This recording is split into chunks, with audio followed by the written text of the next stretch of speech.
Good evening. This is the Tuesday, May 9th, 2023 regular meeting of the Farmington Borough Planning Board. The meeting is called pursuant to the provisions of the Open Public Meetings Act, but adequate and electronic notice of this meeting has been provided by way of publication in the Hunterdon County Democrat and Courier News newspapers on or about January 18th, 19th, 2023. In addition, notice of the meeting was posted on the door of the Borough of Flemington Municipal Building here, 38 Park Avenue, and any handicap accessible entrances here too. Posted on the municipal website, provided to the municipal clerk and distributed to all persons if any requesting copies of the same. This meeting is being recorded with both audio and video and may be rebroadcast. This meeting is a judicial proceeding. Any questions or comments must be limited to the issue that are relevant with the board and legally considered. Reaching a decision and department appropriate to a judicial hearing must be maintained at all times. I'll ask everyone please rise as you are able to the flag salute. Pledge allegiance to the flag To the flag, United States of America, to the republic, which stands one nation, under God, indivisible, for liberty and justice for all. Mayor Carroll. Mrs. Engelhardt is late. Mr. Campion, Here. Mr. Dashna, here. Mr. Levitt, Here. Mr. Cook, Here. Ms. Giffen. Here. Ms. Whitesmith. Here. Mr. Hill, Here. Mr. Semino is excused. Mr. Eckel, Here. Mr. Weintraub, Here. Joe, Here. Ms. Kaczynski. Here. Mr. Cleric. Here. Mr. Troutman Here. and Mr. Harris Here. is here for Ms. McManus. Thank you. We'll start a meeting as we always do with time for public comments. I don't see anybody of the public on the Zoom as attendees or any members of the public person who wish to speak.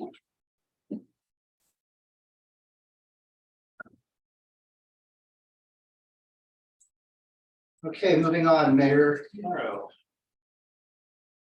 I don't have a report tonight. Okay, Councilwoman Engelhardt called me and said she did not have anything to report. Item 4 on the agenda is HPC. Dennis, do you have anything to report? We have our meeting next week, but just a reminder about the historic house tours. Saturday, June 3rd, 11 to 5. Starting to sell a lot of tickets, so we're really excited. So hopefully people will come out and join. Thanks. Thanks. There was one HPC resolution that I think was I don't remember something else. That was something else. That was something else. Never mind. I ignore what I just said. Okay. Item 5 on our agenda this evening, approval of the minutes from the April 25th, 2023 meeting that were circulated previously. Can I get a motion in a second on the minutes? So move. Second. Jim. Any discussion, clarification, or corrections to the minutes? I will be abstaining because I wasn't here for the public hearing. You want to go in or you're just abstaining? I'm just abstaining. Thank you. When do we call it? Just let it put on the record. Yes. Thank you. Mr. Cook, Yes. Mr. Hill, Say it louder. Mr. Hill, Yes. thank you. Mayor Carroll, Abstain. Mr. Campion, Yes. Mr. Dashna. Yes. Mr. Levitt, Yes. Ms. Giffen, Yes. Ms. Weitzman, Yes. Mr. Eckel, Yes. and Mr. Weintraub. Yes. Thank you. Item 6 on our agenda this evening is a continuation of the public hearing from our last meeting of BSD Flemington Apartments LLC, block 39, lots 3 and 4, preliminary and final site plan with D variances, bulk variances, waivers, and a lot merger. For the record, I will be stepping down. I will leave. here is stepping off. If the councilwoman gets here, we'll tell her, don't worry about it. You're outside. I'll tell her. Thank you. She has something for a kid tonight. I don't think she's gonna make it. But I figured I'd give her that. When last we left off, Mr. Gruberg, if I remember, my notes are correct. We heard testimony from the principal, Mr. Yanay. We heard from Mr. Nusser on engineering testimony. We completed the engineering testimony, if I'm correct. That's correct. And we were going to go to the architect, but it feels like there might be more engineering testimony I just suggest, Seeing as Randy here is special planner sitting there, so. before I do that, though, I just wanted to enter into, as an exhibit, the correspondence of Mr. Simon dated May 9th, 2023. Mr. Simon's office, Herald Law, represents 114 Broad Street LLC. You will recall they had counsel here last meeting that were questioning witnesses and participating, and Mr. Simon correspondence says, in the last part, please be advised that in furtherance of communications between this office and counsel for the applicant and resulting accommodations, our client will no longer be participating in hearings regarding this application. Thank the board for its attention and courtesies. So if I could please have that marked as A6. yes. And just for the record, that was distributed to members of our board earlier today, so everyone should have gotten a copy of that as well.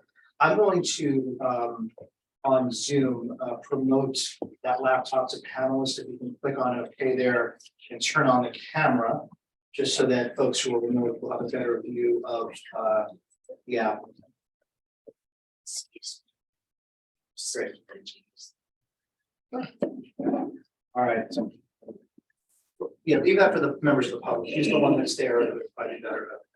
And there's enough length on there you could really. So you are correct that Mr. Nusser and the applicant has since the last meeting taken some of the comments and considerations that the board's professionals had raised and some of the comments that were raised at the last meeting, and we'd like to show you what has been submitted to the board, and we actually have on the zip drive this time to be able to put on the screen, and it is an exhibit. If Chris, if you could please identify it. So it's, What is it? oh, can you enable share? You should, but let me do it right now. Try again. There you go.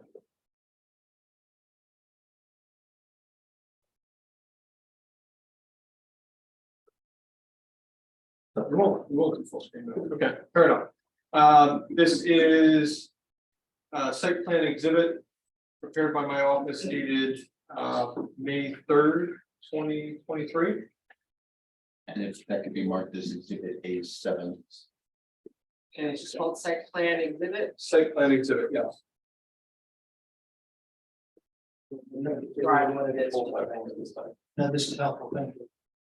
Does supersede all of the site plans issued potentially? Essentially. This is the one, yes. Oh. Mr. Nusser, why don't you go over the revisions to the plan that took into consideration some of the board's comments and Mr. Clerico's comment? Sure, so it's not a really substantial set of revisions, but we figured it was best to incorporate them into a plan so you had something to look at and see how everything looks on paper. Let's see. So along the common property line with lot 3.01, we have the fence noted to be extended to the edge of the property on the northern spur area here, and then on the western portion of the property, coming down where it would be 6 feet, and then transitioning to a 4-foot fence before it reaches the front yard setback like we discussed last time. And now we've actually agreed to amend that to be a 6-foot high white vinyl fence, correct? And then, yes, and 4 feet where it should be 4 feet with the transition. So that would be, instead of being the wood stockade fence, it would be a white vinyl fence. We're not just extending the existing fence, we're actually going to replace the entirety of the fence with a nice looking white vinyl fence, correct? That's correct. What are the other changes? Sure, so working our way around here, where in the location here where we start going down the western portion of the parking lot out to Broad Street, we had a speed bump, and then we had a crossing for the sidewalk. At the suggestion of Ms. McManus, we incorporated a speed table into it, so now it's a speed table and a crosswalk all together. Just incorporating the traffic calming with the pedestrian route. And similarly with the recommendations of Mr. Clerico, we adjusted the location of this island to the west of building 3 by moving it further to the north, so that we have 12 spaces, and then we have 3 where I think before it was something along the lines of maybe 8, and then 6 or 7, yeah. To get this island closer to the rear of the site, so that we can put in a crosswalk and attach the sidewalk that goes in front of building 3 into the sidewalks in the rest of the site. And then in the area where there are not sidewalks now, between the lot to the east with the bank and the tire business on it, we disconnected the sidewalk, so it ends just beyond. There's a utility door on the front of building 3. So beyond that point, that sidewalk's been removed and shrubs have been put in place. Again, this was to help dissuade anybody from using the parking on the adjacent lot, which is not theirs to use, and easily having easy access onto the site. So we've disconnected that to, further dissuade people from using that pathway. That was something that the board and the professionals specifically asked us to take a look at, whether we could remove that sidewalk, and we're happy to do that, correct? Yes, and it gives us an opportunity to add some foundation planning to the front of the building as well. So all in all, an improvement. And then because I see Ms. Stewart is here tonight and was not here the other night, so I'll just quickly show her because she very specifically asked me. At the entrance to Broad Street, we added a stone wall on either side of the entrance to try and mimic what's further down on Broad Street, with some shrubs and some additional trees in that space. Where are the trees? They are behind. They're behind the shrubs, so that circle right there. These 2 circles in the back here are the trees Behind the wall, behind the wall, yeah, so to be above it. but there's nothing between the sidewalk, the Broad Street sidewalk and the wall. There are some shrubs in the front, but not entirely. I didn't want to block the wall fully, but you can still see because the wall's a feature as well. So we have a stone look wall with shrubs kind of flanking the edges of it, so you can still see the shrubs above it, and then trees behind. And what is the step down out there? That's all set basically at the right of way line. So I want to I know you're trying to give. Yes, the answer. Well, I appreciate that. So let's just make sure we kind of follow the order of things here. So, Sorry, Mr. no, and I appreciate pointing it out. Thank you for listening to members of the public. So, if Mrs. Stewart has other questions, there will be ample opportunity for her to ask as well. That might be now. Do you have any other changes? It might be now. I want to kind of go further. Do we have any other changes to discuss with the board? No. Then it would be now. Okay, well, I want to just make sure. Do our professionals have any questions of the witness on the testimony given this evening? No questions. Jay, Bob, Brett, you're good. Just one question, the proposed changes or the changes depicted on A7 with regard to the fence and height, that did away with any relief that might have been necessary based on the last hearing. Correct. Could you use the microphone? please? I'm sorry. Okay, members of the board, anyone in person with questions on the testimony given this evening? I have a question Go ahead. for you, I Please. think, and Kara. Is this the same witness? Am I allowed to put a question I didn't ask in previous testimony simply because I only ask because it's the same witness. I wouldn't ask, I would wait till the questions at the end. Am I allowed to? So usually we've been doing this as on the testimony given this evening because it was, because there was an opportunity for the professionals, the board and the public to question on the prior testimony.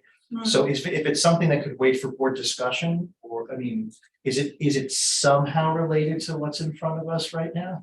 No, 'cause Yeah, let's wait until we have discussion with Jay. no problem. Right, Yeah, yeah. yeah, that's what I was wondering. Yeah. I'm glad you And if said it comes up under planning testimony, feel free. Right, I wasn't sure what it was. Yeah. So I- Okay, no, that's good. Anybody good? Anyone remote? Click on raise hand just to make sure, because he's sharing the screen, it's hard for me to see everybody. Okay, members of the public with questions, please, Ms. Stewart. Lois Stewart going to. You're gonna have to use the mic, Lois. Mine. Everybody else, you asked everybody to use the mic. I can't hear you without the mic. Or that's wireless, can we just pass that to her, that might be changed. Understood, I just want to make sure everybody wants, because we've got You folks. can't hear, remotely you who want- can't hear you at all on the camera. Thank you. Perfect. Engineer, sir. I would like to have a better explanation of what the entrance to the parking lot from Broad Street is going to be like. You said you added stone wall and plantings. Are the then is there a sidewalk between the plantings and the street? Yes. And then is there a utility strip between the sidewalk and the curb? There, yeah, well, there's a grass strip between the sidewalk. No, actually the sidewalk is right along the back of the curb. So it's the curb and the sidewalk. And then there's a grass strip, and then there's the plantings we were talking about. But that does not match what is at the Herman Cap building, does it? Or I should say, does it match what is at the Herman Cap building? Along Broad, I gotta be honest, I don't remember. The sidewalk is. There's a comment from Mr. Clerico that the sidewalk needs to be replaced along the frontage.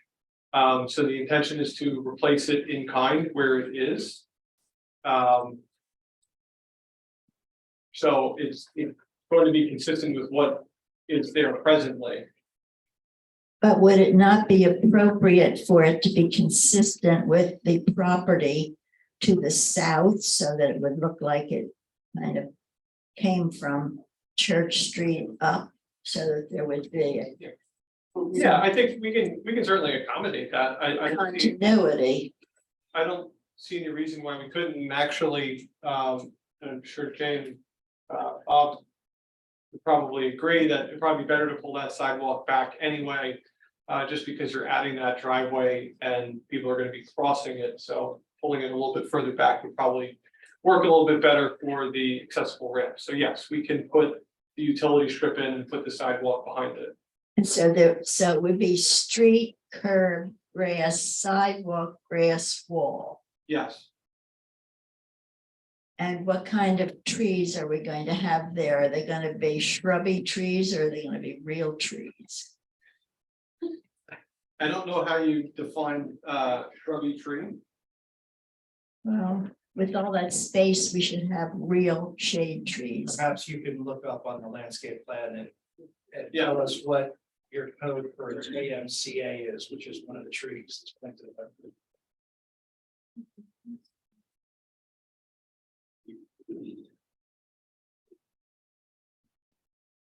So That is a shad flow service berry.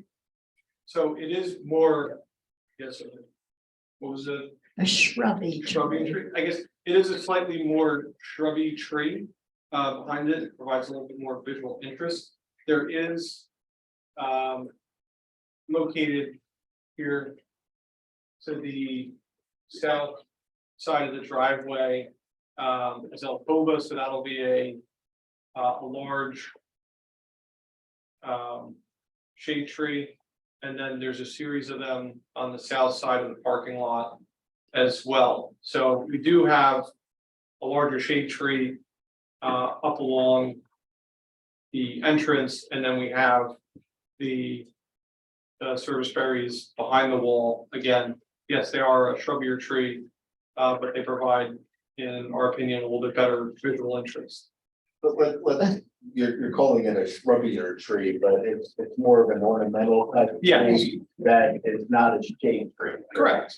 But It's with, more for a landscaping feature as opposed to providing a shade tree. Correct. But we are providing a shade tree in that area. Yes, but not on the north side. Right, that's our proposal right now. for Well, the I would landscape. like to recommend that given all that blacktop. that's- Okay, so let's keep that to comment, Okay. right? This is, but. So we do not have a shade tree on the north side. And also, is there not a requirement that there be shade trees between every so many parking spaces in this borough? there are requirements for shade trees for the parking lot, and that is something that we discussed at the last hearing.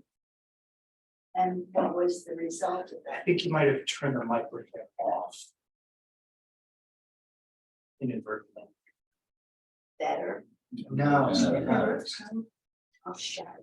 No, it's not a shout, it's I want to make sure folks remotely can hear you. Ask your questions. No. If we I don't. think we're just connecting here. Pick it up. There we go. Thank you. Given all that, and I know that I just found out that you're going to use pervious coverage in that lot, is that correct? That's correct. But even so, it would reflect some heat back, would it not? Yeah, I mean, it's still an black asphalt surface. Yes. So given that it is a black asphalt surface, would it not be better to have some trees in that parking lot so that we would not have added heat island effect from all that blacktop? So again, we do have a number of trees. The trees are on the south side of the parking lot. But they are Honestly, not, if you put a tree on the north side of the entrance here, again, the way the sun's gonna work, that tree's not gonna be very effective in providing much shading for the parking lot anyway, because the sun's gonna work its way along the southern skyline. So, you know, the extra trees that we're planting here on the southern side are gonna provide a better job of shading of that parking area than one tree on the north side would. well, I wasn't really asking about just one tree. I was asking whether or not the town ordinances I believe they require a tree between every so many. So I unfortunately, I think the microphone is giving us trouble. I'm gonna repeat her question. Does the site plan provide trees? I didn't touch it. I know it's being hinky. I don't think you're doing anything close. The question is that, does the site plan provide the trees that we require by ordinance? Every Right. number of parking stalls, on islands broken up, if you could speak to that, I think that's what the question is Okay. about. Sure, so as we discussed last time, we're required to have 69 parking lot trees per the ordinance, and we are proposing 66, so we are 3 short.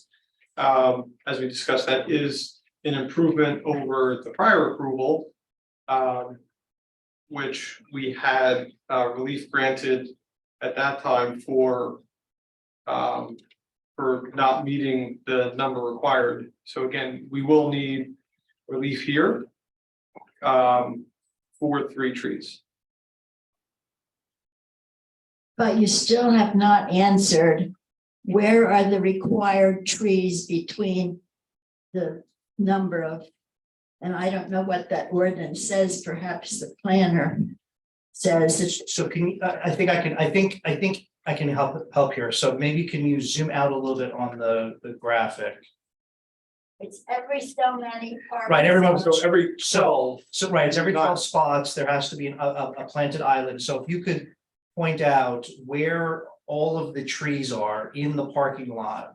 On the island, just to show Mrs. Stewart that what you are proposing as it relates to the requirement. So we have these larger circles here. So again, the one by the entrance along the southern border, we have in the islands. So in the island here, on this island, this one does not have one because it provides access for maintenance of the stormwater basin. We have existing trees in these existing islands located in the center here. And then we have a combination of existing and proposed trees around the northern area of parking. We have some new trees proposed near the salon building. There's existing trees in islands to the north of the proposed building. We have trees along the edge of the parking to the west of building 3. And then we have more trees on the edge of the pocket park behind the handicap stalls on the southern portion of the site. I'm not questioning the number of trees, sir. I'm questioning the absence of shade trees over parking spaces. And I see a number where it's just parking straight from beginning to end. Chris, do we comply? Is there any relief that's needed as we're with respect to providing trees within the islands? Or Well, that's what we talked about with, the number of trees within spaces. I mean, again, the requirement for the ordinance is you need an island every 12 spaces and we comply with that. And So where the existing doesn't, this actually becomes more compliant. okay, and the reason why we don't in that one area is because you need access to the detention base, so you can't put a shade tree there, correct? I Correct. understand. But in all the other areas where there are islands, do we have trees on them, either existing or proposed? Yes, So you do comply with the ordinance as far as shade trees within parking areas. With the exception of the one that they're testifying about that, yes, that's what their testimony is.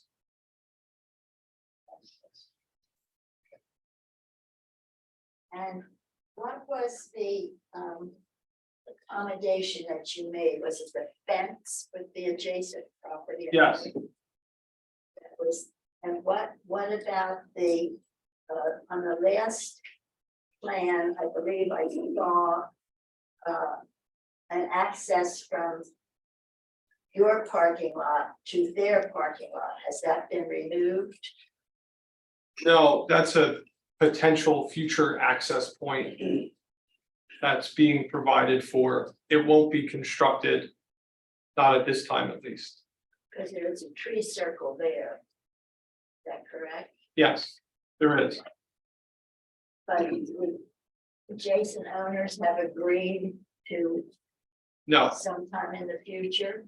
no, that was a requirement of the board during the last set of hearings for the original application, that be provided for so that the connection between the lots could happen. If that owner came in with an application in the future that it in some ways obligates us to provide access. So right now, there will be no access from the parking lot on the east side of property. We go to the to the parking lot that's off Broad Street for that office building. Correct, there will be a fence that will go across the whole thing. Yep, And so have all the adjacent parking lots that might be attractive to residents of this complex, have they all been blocked off so that they will not be able to be used by the residents of this complex? no, the access to the east towards the bank isn't blocked off and can't be. That's how the bank leaves. The bank uses our exit. Because is it not a concern to the applicant that if I live in this building on the third floor, I don't know what this building is over here, and I come home at 10 o'clock at night, and the only parking is up there by Broad Street, I might choose to go someplace else to park, so I'll be closer there. I might park in the Wells Fargo lot to accommodate my concern about walking at 10 o'clock at night in the dark by myself. Yeah, we talked about it in the last meeting at the, that's a private property issue between the two properties where we're able to put signage. We removed the sidewalk, which would allow people to walk across the sidewalk to invite that. And all of the entrances to that building are on the other side of the building. So we don't see it as an issue. It's something that the parking for the apartment residents would only, you can require it as part of their leases that they can only park in the parking area. So we don't see it as an issue. So you're trying to address that. Yes, I would like to ask, are there going to be curbs in the parking lot on lot 4? yeah, Is there any possibility of eliminating the curbs so that on-site water can either be directed to the trees or to other turf areas rather than directing it to a drainage that would send the water off to the treatment plant, but it would be sent into the earth so that it could be filtered before it goes to the river? so that area, again, we're doing pervious pavement. And the point and purpose of the pervious pavement is to provide filtering of the stormwater. If we were to remove the curb and attempt to allow the water to run towards trees, it wouldn't make it. Because the pervious pavement is there and the whole purpose of it is to put the water in the ground. So the water is going to go in before it would run off. Well, that's fine, but in a heavy Question, rain, keep it as a question, please. would the water not? Would the pervious coverage be able to accommodate the amount of water if we would have a very heavy, lengthy rainstorm? Yes, It would definitely take care of that. it would. Yeah, and just, and again, I know you weren't at the previous hearing, but we did have a little bit of a discussion that we don't really have permeability on this site. So asking the water to go back into the ground is a bit of a futile exercise as well. So at the end of the day, we would just be sending water at the Herman Cap property instead of controlling it on our site and creating an issue. And I do believe, though I don't have it memorized, I don't know why I would, but that the ordinance would require us to put curbing in there I anyway. believe curbing is a design standard for us. Yeah, I believe that is correct, yes. Yeah. Any other questions? Okay, thank you, Ms. Stewart. Thank you for the engineering testimony. Thank you. All right, so Our architect, if we can. absolutely, so. We're gonna call our next witness. Could be Mr. Ziegler. Well, I'm just gonna bring it up on the website.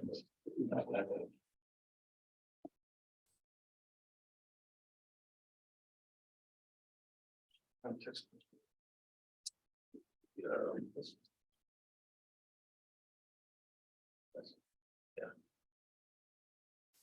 Yeah. Yeah. They're all. It's all just goes. Yeah.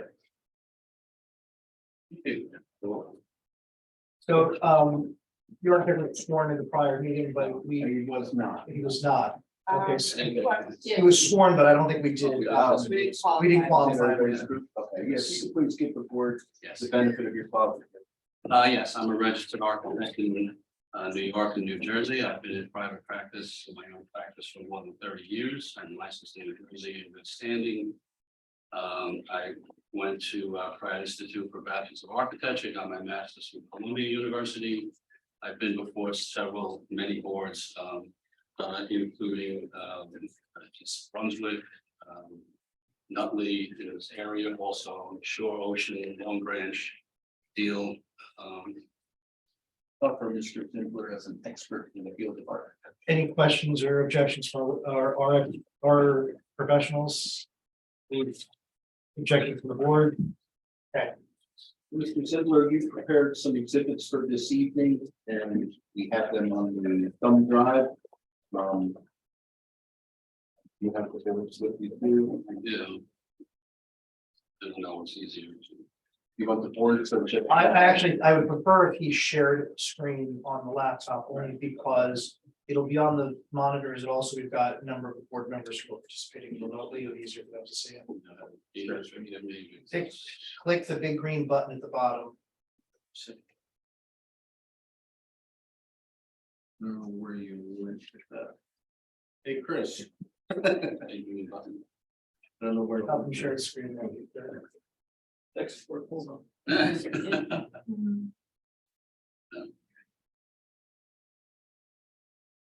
There's something to be said about our engineers and architects, but I'm gonna leave it unsaid, so. Probably. There we go. Thank you. Yeah, I have to apologize to you come too late, how to negotiate. Okay, just ready. Good. We have up on the screen an exhibit, if you could please identify what that is. Yes, this is the ground level plan for the proposed new building. We're gonna have all of these just marked as exhibit A8. There's several sheets, but we can refer to them by sheets if that's okay. Yeah, just give us. This is a new submission, this is not the original submission. That was part of the original. It was part of the original. Then it's already been entered. But not- Actually, not some of the But not all additional sheets. We can read it, we can remark it, that's Let's just fine. mark yeah. them all as A8 and we'll indicate that they are either additional copies of plans previously submitted or new plans, and we'll just list what each one is. Okay, thank you. So this is the first floor plan? Yes. And we'll tell the board about that. Okay, I mean, I can go through an overview. Sure. And if, You know, I haven't used that one. yeah, I'll read that one. It's nice and close, there you go. And if we That's could, good. Yes. Okay. as you describe each sheet, Yeah. if you could just tell us what the number of the sheet is, and if that, you know, this one was part of the original submission, if there is one that wasn't, if you could just tell us, we differentiate. A1. This is. Okay, so we're proposing the construction of a new 5-story multifamily building. It's approximately 105 feet along the short end and 236 feet along the long end. The apartment is broken down to 1-bedroom, 2-bedroom, and 3-bedroom units. First floor that you're seeing here, we have 13 units. I can give you the breakdown. It's on the sheet itself if you like. The first floor also has main entrance, entry foyer, It has a mail package area. Some other areas, it has also a community room, bike storage, and it has a secondary entrance in this area. There are 2 elevator cores. And then again, it's the first floor is all residential units. And this as marked is. What's the same unit? It's A1. Okay, so.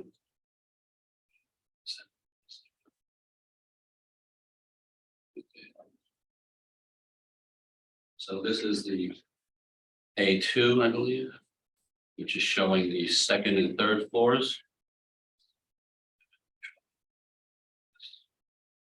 The 2nd and 3rd floors each have 16 apartments. And again, broken down in various sizes, 1 bedrooms, 2 bedrooms, 3 bedrooms. In the building, and I'll just show you the last floor plan, which is the 4th and 5th floors. As you can see, they're all pretty similar. The breakdown of the units varies from floor to floor.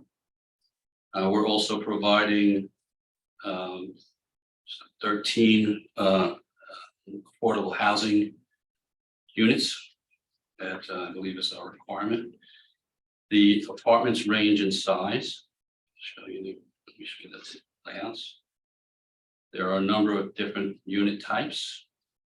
The 1 bedrooms range in size from 700, about 800 to 850 square feet. And you can see them here. They're 1 bedroom units. The 2 bedroom units range in size from about 900 to 1,000 square feet.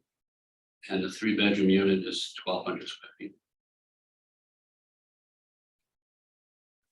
So that is these elements.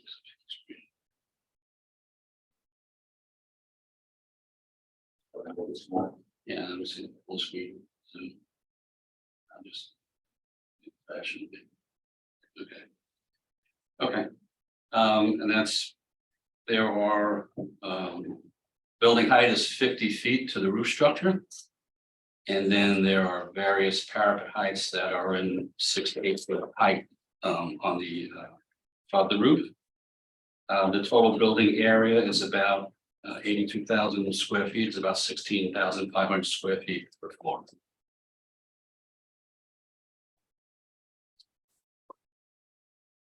Let me show you. Facades. We're proposing combination of brick and cement fiber panels for the exterior.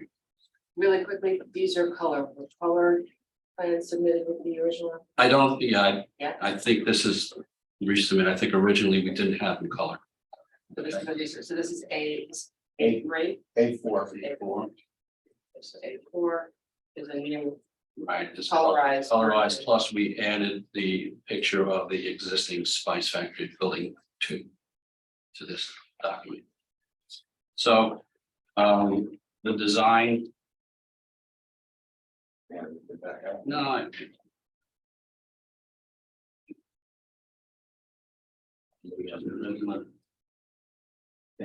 Yes.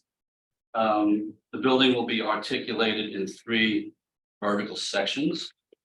The brick lower section that you see, and then a middle section, which is brick and a gray fiber cement panel. And then the upper floor is a beige fiber cement panel. We used brick vertical elements to break up the facade. What we were trying to do was try to emulate the existing building to the extent possible.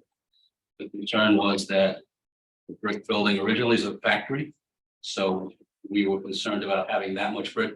This building is another 100 feet longer than the existing Spice Factory building. So we wanted to break up the facade and not have a completely brick monolithic structure. So that was the intent of what we were doing. Along the top, we have a decorative cornice. And then between the first and middle sections, we have a decorative panel. Let's see.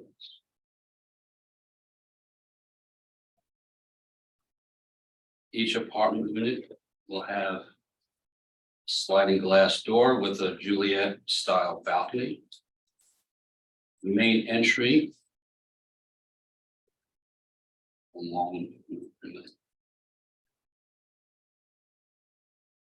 the main entrance from Church Street will be recessed on the first floor and the second floor to help define the entrance. The second floor finish and windows will be designed so that it kind of emulates the lower floor so that we can extend the perception of that entry area. The building will have a flat roof, obviously. And if there's any rooftop units, they'll be either centrally located or screened so that they won't be visible from the public.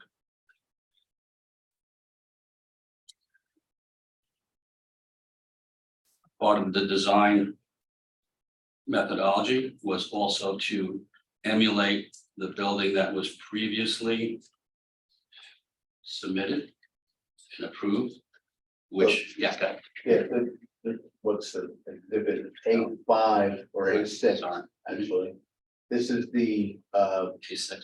the colored rendering of the architecture for the Spice Factory building that was already approved by the board. Correct, the new building. Right. And what we tried to do is emulate some of these elements as well. We just felt that this was, again, a very large monolithic brick building evocative of the warehouse structure that we were trying to kind of relate to, but not present this large monolithic brick building. Additionally, the top floor here was sort of a beige siding, which we tried to also evoke, as well as these vertical elements. So we were using our design kind of emulated or kind of responded to both the existing Spice Factory building and the previous submission. And we're not proposing any changes to the existing, go back to that, please. Yes, The existing Spice Factory approval, other than the prior approval had it fencing on the roof to cover the utility, correct? oh, you were talking about any changes we're making to the original building? Yeah, Yes, and the only change that we're proposing for that is more of a field change, that we're moving those utilities inward so that we no longer need that right. fencing around the screening, yes. the screening. And there'll also be smaller units than was originally projected, so that we did a study showing that the sight lines where we would place these units in the middle of the building would not have visibility to the public. I think we're gonna show that in a little bit, but I Right. just want to say that what we have here is what was previously approved, and essentially there's no other changes other than that change. Well, this is the new building. This was the architectural design for the proposed building that was. All right, now I'm messed up. Okay. And I This is not- misunderstood you. This is the design for this building Okay, that was originally approved. okay, now I got you. So, I thought you That's were why talking we- about phase one. no, we were relating our design in some way to that previously approved building design. My bad, now I got you. Now you can move on. Okay. We'll get to my point later. Okay, yes, we'll bring that up. So here's a rendering. This is A7. And you can see that this rendering relates to this previous rendering of the original approved building. And you can see how it's broken down along the three segments. The other thing that we were concerned about is the Flemington multifamily design requirements. As far as breaking the building into three vertical elements, as well as the use of the finished materials that were accepted. And other requirements that you have in your design ordinance. And then this is, I believe, another view of the building from the opposite side. And this is A8. Yes. Some of the other design strategies that we're using are, we are using a green roof for 5,000 square feet. This is to help alleviate some of the impervious coverage on the property, as well as reducing some of the cooling loads for the building. It's also the intent to use some other sustainable strategies for the design of the building, including Energy Star appliances, increased insulation, which are now become the building code requirement, for new construction, energy efficient lighting. We have a bicycle storage area, high efficiency plumbing fixtures, and any other items that we can work with the ownership to determine is appropriate. And the green roof is an attempt to be environmentally friendly with respect to the proposed, right? That's and this relates to that. Now, Legend. I'm gonna talk about the right thing, which is this is the phase one building, the Spice Factory building, correct? Yes, And this is dealing with the issue of the fence that was previously required, that we're just bringing to the board's attention that we no longer need it because of that pipeline. right. And what we've done is on this diagram, we've shown the size of the actual units that are being proposed for the building, as well as their position on the roof, showing that they will be out of view or substantially out of view from distance as well. 200 somewhat feet from the building.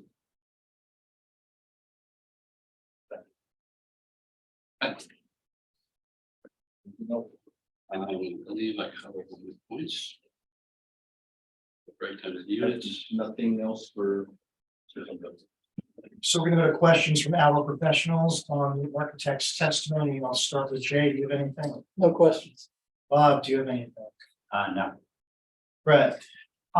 Yeah, I do. So if you look at our planning report, comment 8.3, I'm not sure with this submission because I haven't had a lot a chance to look at it really in depth, but we were looking for some clarification between the floor plans and that glass entrance. Right.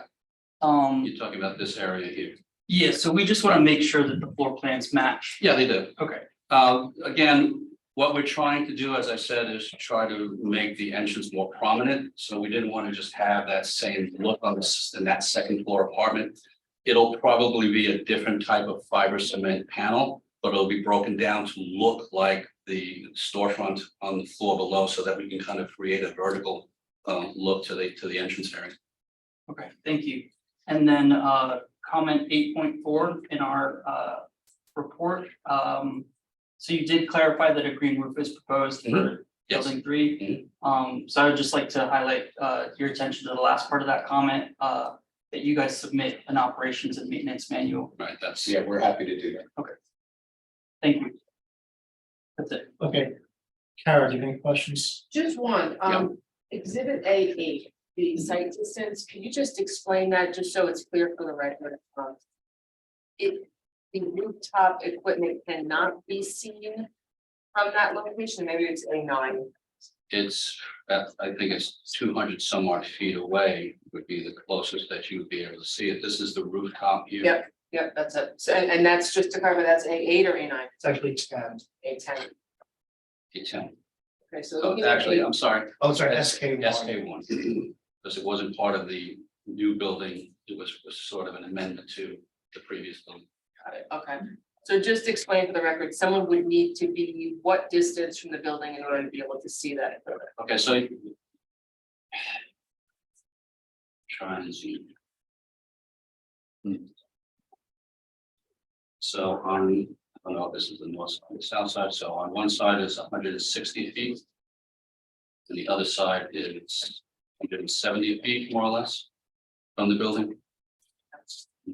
And again, this was our first attempt to make it amenable. We can certainly move them in closer if there's an objection to. And I think That the distance. point was that what the fencing wasn't something that was required by the board previously, it was just something that was on the plan. But now we realize that we don't need it because we're using smaller units and moving them interior to the building. So it wasn't even a condition or anything, but this didn't, rather than dealing with it on a field change, we wanted to bring it to the board's attention that way. I did put it in our notice too, just in case. But Great.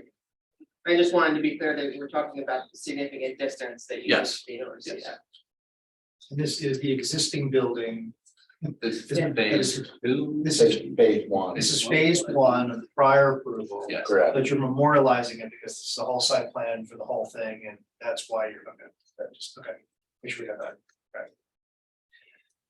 Questions from members of the board for the testimony of the architect. So if you wouldn't mind stopping sharing for just a second, so I can see folks a little bit better who are remote. It's here, right? The red one. Stop share. Yeah. Great. So folks who are on Zoom, anybody with questions for the architect? Dennis, please. Hi, just a question. Was there any consideration given to making the building look a little more historic? It's hard to create a, was it 200-300 foot long building. Have historic features. It is a very large mass to work with. We did have a cornice that we felt was kind of evocative of a more traditional appearance. And again, we kind of are working with trying to relate it to the Spice Factory building that's there, which is this monolithic brick warehouse. Versus getting away from that and designing something completely different. And working with the building of the prior approval. So we were kind of working with a lot of the elements that we had to work with rather than just starting new with something of more historical appearance. And the colors that you showed, those are the colors that are being proposed, right? Yes. Okay. And again, the brick that we're looking at, we will, the idea was to try to match the brick to the brick on the Spice Factory building to the best we can. Obviously, it's an older building. So we're not going to be able to get a perfect match, but we wanted to try to do that as well as, you know, you see here, we wanted to put the terracotta coping on top of the brick also to relate to the Spice Factory design. So we were trying to bring in those elements for the building on the same property to the best we could. Did you look at the senior housing building? That's No. fairly large and has a little more variety. Did you look at that? We did not. Okay, thank you. Other board members who are on Zoom with questions? Anna, you're good. Jim, you're good. James? You're good. Mike, nothing? Okay. Todd? Yeah, sure. Do you know, how many more 2 and 3 bedroom unit this design has versus the previous? Sorry, I wasn't involved. Okay, in the thank prior you, one. thank you. With the amount of 2 and 3 bedroom apartments in your design, do you feel that this will attract families with school age children? I can't answer that. Okay, thank you. I do know that the size of the units previously was about 600 square feet or so for the units. Our units are much more generous and accommodating, I believe. So I think they're, in that respect, they'll be more attractive. And you also referenced, thank you very much for not wanting to build a monolithic structure. However, I believe your testimony was that you feel that the new design is less monolithic than the original design that was already approved. Well, only to the extent that the original building was entirely brick for its entire mass. And the original building, we worked very hard to have the roof line stepped back, so it would not appear to be a 5-story building. Would you be able to accommodate some type of step back on the roof line of the existing building? If that's something that is important to the board, we would certainly take a look at it. We're also, as you saw, we had the upper floor was designed differently. Also similar to what was there. So stepping it back, you know, would look more or less similar to what we've designed, except it would have a less, I guess, 5-story. I'm really just referring to, again, I mean, it's, you know, the design is and beauty are in the eyes of the beholder, but I was trying to solicit your opinion on whether or not you could take, you said, you know, you looked at the existing, the only reason I'm bringing it up because you brought up in your testimony that you looked at the existing approved structure, which many of us worked very hard on to try to get it to look less monolithic. So I guess I'm asking, and it's a loaded question somewhat on the existing approved building, although it had parking underneath, really appeared to the eye to be only 2 floors. Could you get that type of look through either material undulation, step back, or something to make the building not so large and blocky? Right. I apologize, I wasn't involved in the previous application, so I didn't know how strenuously the board worked on doing that, and if that was a requirement. I believe, thank you. Got the share. So again, the intent was to create that upper floor as being segregated from the lower floors. So to the extent where you feel it would be important to step it back so that it wouldn't have this mass, I think making it a lighter color and showing it as being separate with the separation band between the floors helps reduce that sense of a large and massive building. I'm not sure if stepping it back per se would help that perception much more, but we'd probably have to step it back considerably. And I think to that degree, we would probably wind up making smaller units, have a smaller footprint. Yes, you would. Yeah. Another question, could you consider placing a door on the north side of the building to accommodate that long walk? Right, we do have an entrance here in this. It's in there, but for the furthest part, if I remember the testimony given earlier, the furthest part of the wall is beyond the other side of that L. All the way down. You're talking about here? I'm talking about the folks that, like we've heard before, the incredible amount of testimony that we went through on how long people will walk in inclement weather, that you have to walk around the building to get in. Is there a way to put an entrance? Thank you. Is there a way to put an entrance on the north side? The north side being. That's right, you got it. Right. You got it. On this side? Yes. I mean, again, we would lose the unit, or we would have to reduce the size of the unit. You see, this whole area is more or less a public area. We do have an entrance here, so that if we had to make a unit smaller and swap a 2 for a 1 and create an entrance there, it's doable. If that's a requirement. Thank you. I thought most of the parking was back this way, though. Well, there is parking there, but there's also parking looking out into the products. Yeah, I think Yes, okay. I hear you. We wanted to have the entrance in a centralized location rather than having 2 entrances there. And I don't know if you really gained much by putting in another entrance on the other side when you already have the parking going from one direction and the other. Again, I mean, it's certainly doable because this area here is a public area, so extending it out and creating a corridor or a small foyer entrance area with a door, I don't think would be a difficult task or would be a hard thing to accomplish. Okay, thank you. any other questions? Go to the end. You're good, Aaron?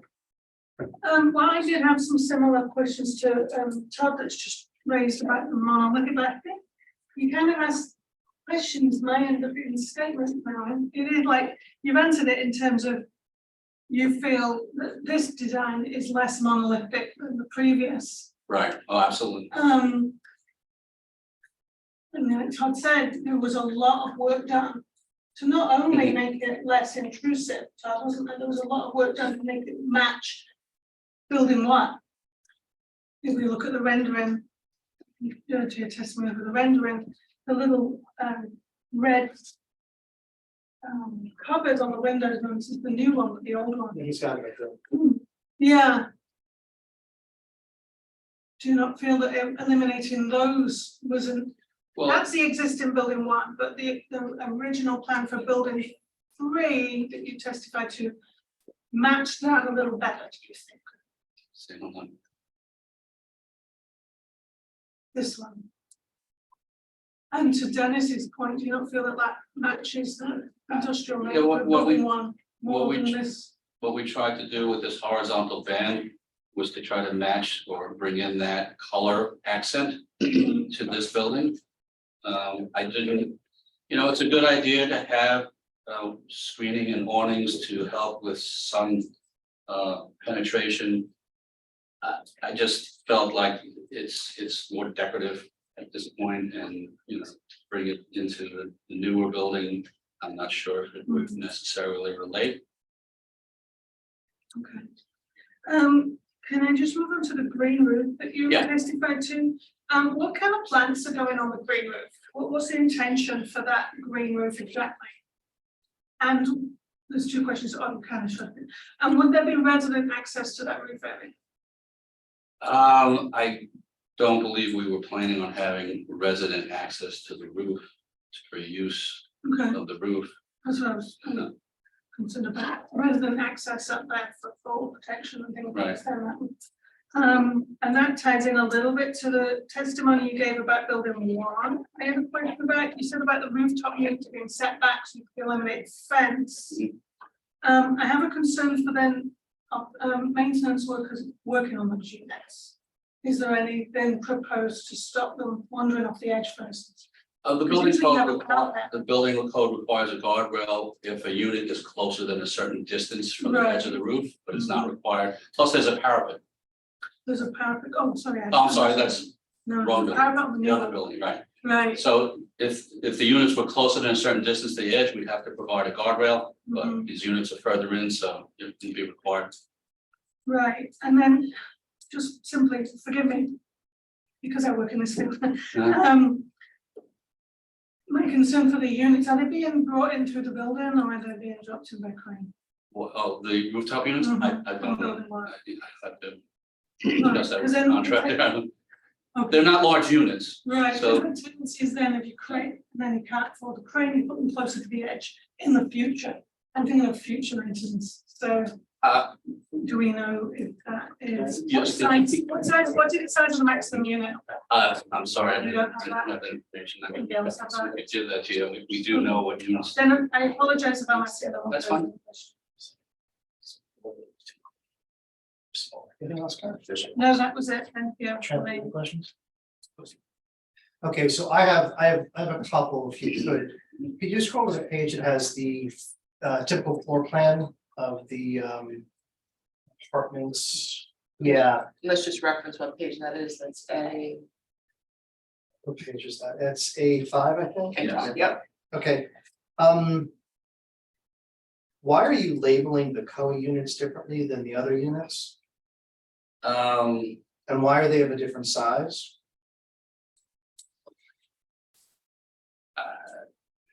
I didn't know that we had to necessarily make them the same size, but. I want to make sure that the units that are designated as affordable are no different than Okay. the market rate units. That's the requirement. Okay, Brett can correct me if I'm wrong. They must be essentially indistinguishable. And right, so I want to make sure that you are not shorting the COA units on square footage or amenities. certainly not on amenities, I don't think there's a reason why we couldn't make them the same size. For instance, the 3-bedroom units are all the same size. There's only one 3-bedroom unit. But more or less, they're the same size, I believe. I'm seeing 1-bedroom type A at 790 Yeah. feet, 1-bedroom COA type B 690. 1-bedroom COA corner, obviously is gonna have a different layout, it's the same size as 690. I just want to make sure Okay, that we are not That's shortchanging fine. the affordable unit. We'll make in sure terms of that- size and amenities. And similarly, in terms of location, I want to just, if you could answer whether or not the COA units are clustered in any sort of way, or are they evenly distributed throughout the floor plan? we have a chart showing distribution. Mr. Chair, you should show them on the plans where they're located, the same Yes. as EV spaces, Yeah. but Yeah, we can do Location that. is fine. As long as I should say in reference to a location. reference location, but I just want to make sure then that. Again, we don't want them all clustered on, say, the first floor Right. or in one corner of the building or something like that, right? So they are distributed on the floors. Okay. So, but we can, if they're the same size, it's really an administrative function. That's not a problem. I just wanted to make sure I was understanding my testimony correctly. Okay, yeah, that was just those were just follow-up questions. Members of the public with questions for the architect. As we ask Mrs. Stewart the microphone again, please.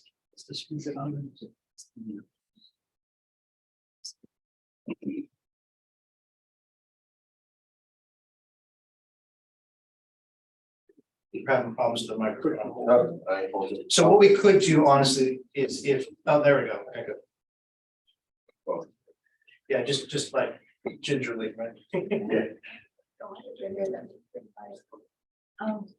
I wanted to ask Yeah, put it up to your mouth. you, sir, you talked about substantially out of view, and I would like, I mean, I know you talked about feet on each side, but I want to know better when I will see these rooftop units and when I will not.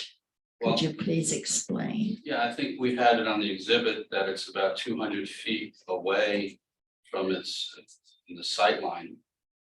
But I'm not very good about how many feet, 200 feet. If I'm coming off of 202 onto the Church Street extension, driving west towards this development, am I going to see these units? I don't know the relationship of the road to the unit. I mean, it's almost a football field away, 2/3 of the football field away. That helps you relate. I don't know. Then I would be able to see them because the distance would be further than a football field. Is there any way that you can take care of the visual concern about the units on the roof? Again, these are smaller in size, they're reduced number to 4 units, and they're on the interior of the roof. So it's not something that was even discussed by the board, but because our plans showed some type of fencing along the perimeter, we're proposing to move them interior on a smaller unit, and it's not, I think the testimony stands that it's 200 feet away. It's where you might be able to see them. What does Flemington's ordinance require though about rooftop units? I think it does. I don't want to give testimony, but I don't think that there was anything under the design standards. I don't think there's anything requiring the screening. And I think that there was testimony given about location of units relative to the edge of the building code requiring some sort of guardrail. And the testimony was given that these are further enough interior that it's not required. Is that, am I understanding that's the testimony? Not required in what respect? For a You don't need to put a guardrail. Correct, yes. The distance to a fall from a unit is determined by the building code. So if you don't have that distance to a potential fall, then they don't require a guard. Mr. Chair, I'm looking at the prior resolution. I don't see any condition that would provide that. Right. Well, I just think around that area, there are so many. Are there not many visual impurities around that area? Is there any way that you could make them so you can't see them? And I'd have to speak to the client because their concern was that the screen was unsightly. They didn't want to do the screening. So that we could remove that, and we made the accommodation to move all of these units inbound. We can move them further in, and then the site distance would be further away. I think as far as the visual impact with relationship to the site and the public areas around the site, I think you know, all buildings to some degree, if you go far enough away and high enough in the elevation, you're gonna see what's on top of the roof, so. Do you have an opinion as to whether it's gonna be in, like the term was unsightly? Or that you're gonna be able to see these things that they're going to be unseemly? I don't believe so. I think they're smaller, more compact units. They're not these very large mechanical rooftop units. So to that degree, I don't believe they're going to have the visual impact that a much larger unit is going to have. So, It's not necessary, is that fair to say? correct. Okay, Could I please see the picture of the two buildings, the total picture of the two buildings? I don't have a picture showing the two buildings together. Well, then I'll look one at a time. I don't, okay. which buildings you're referring to? Would like to see the Spice Factory, the old building, and the new 5-story building from. So you've included a picture on the elevation. Right. I think on don't the- have, Okay, It's on yeah. that page. On sheet 4, I think you've got both. sorry, I lost this. Again. Again.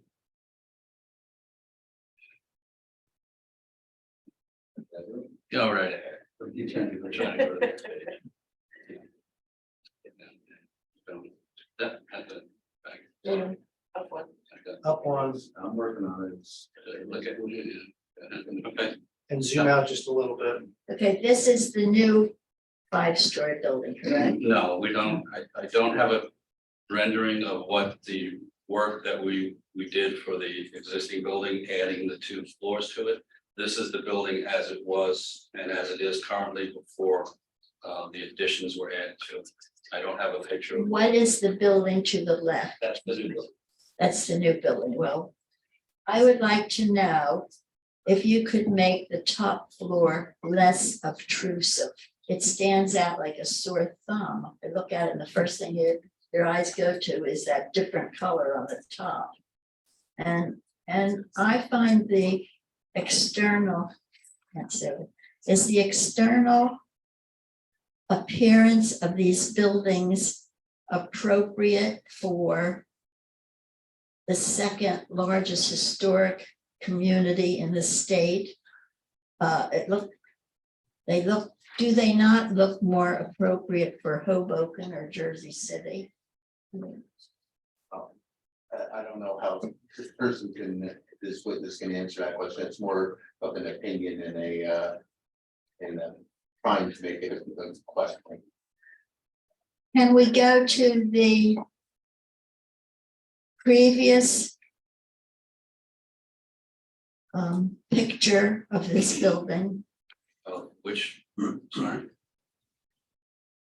This is the building that was Yes. originally proposed. Fine. Does that not look more like it fits into Flemington next to the old Spice Factory than the previous one? I mean, But you have to recognize, with all due respect, that this building is half the length. I mean, we extended this building out, I believe, extend this building out further. No, it was. why did you extend the building? If we wanted, I mean, that's why we're here before the board, is because we've added more coverage and we've made the building larger. Well, you went from 100 apartments to 117 on the site, is that correct? 1/3. 113. And so, Talking 13 additional units. I just want to say this architect was not responsible for the prior approval, so he may not be able to answer some of these questions about what was before. I just want to, I don't know if it's fair to ask the questions that he just doesn't have the ability to answer. So I'm not, please ask questions. I'm just saying he may not be able to answer. well, could you make this building, these two buildings look more like they fit into a historical community? Well, again, Could you? that type of question is a loaded question because if there's specific elements or something that want to be discussed, but this property is not within the historic district of Flemington. It's across the street from a cemetery. It's next to an auto repair shop and a bank building that do not look like historic structures, and we're not in a historic district. We're on the commercial side of Flemington, very close to Route 31 and on Church Street. So that type of question is kind of a loaded question. So maybe we can move on to, if you've got other questions. But it does, That might be an opinion that she can provide. She could absolutely, Public comment. I'm sure she will, that's not a question. check if there is not something that can be done that makes it more historic. I'm not sure how this prior approval looks more historic. It's, I'm not allowed to make comments. Well, you will have an opportunity later to make. Is this, are both buildings going to have green roofs? I don't know, we're not planning on having a green roof on the original building, that wasn't in the original. Why not? We can't answer that question. He wasn't here for that. But is it not correct that because of all these changes, you had to submit a total new site plan? No, we're only here for amended approval for phase 2. Is that correct? Phase 1 is presently being built. Well, okay, well, let me just state then for the record. What we call the Spice Factory building, what is designated on the plans is actually is building 2. Has an approval to add 2 stories and that's not this. No, but the- Has approval to build 2 stories. That is under construction in phase 1 and is not subject to what is in front of us. What is in front of us is a new site plan for what was called phase 2 under the prior approval, which is largely about the parking lot and the new design for the entirely new building, what is referred to on the plans as building 3. So going back to the prior approval of building 2 to talk about the roof is out of the scope of what is in front of the board right now, unfortunately. The only reason that they talked at all about building 2 was to let us know that they're moving the air handler units a little bit in, and otherwise it wouldn't have come up at all. Can I also just talk to the prior approval of building 3? This, I don't believe was set back on this upper floor. And we were trying to emulate this kind of tan siding appearance for this prior approval in our design. So, I mean, we can certainly look at, concerns that you have, for sure. But again, we were really trying to kind of work between the existing Spice Building 2 and the previously approved Spice Building 3. And to try to come up with something given the size of the newer building and not wanting it to look like a warehouse. And those were our design considerations for our design project. Any other questions? The applicant is proposing something that they think looks good, correct? That is an attractive thing that, from an architectural standpoint, it would be attractive for people to back, correct? But does this? I'm sorry, I was asking him. Beauty is always subjective. Right. So, in what I think is good looking, you may not feel as good looking. The public may not feel as good looking. In my considered opinion, given all of the aspects of what we were trying to do and how we were trying to relate the new building to the site, other buildings on the site, previous approvals, the ordinance itself. The ordinance, by the way, I believe in the multifamily zone requires a 3-segment design approach for a base, a mid, and an upper section, which this previous approval doesn't conform to, which I believe ours does in creating those 3 sections. So I think ours is more appropriate, given all of these current requirements and the relationships to the building and the site. I think our building relates more to those things appropriately. Where do you live, sir? That's not our. I'm not I asking. just- It's not on this. Unless you want to say where you live. I I'll don't say think that's relevant. I don't say it's relevant, but This does not. Okay, so, all right, that's out of order, most, you know that. Any other members of the public with questions for the architect? Mr. Chair, if I may. I took a look at the borough's ordinance and section 2627C. Is about exterior equipment, and the last bit of that section in the ordinance says roof-based equipment shall be screened by architectural elements. Just with the- Okay, And that was section 26-27C. Yeah, 2627C.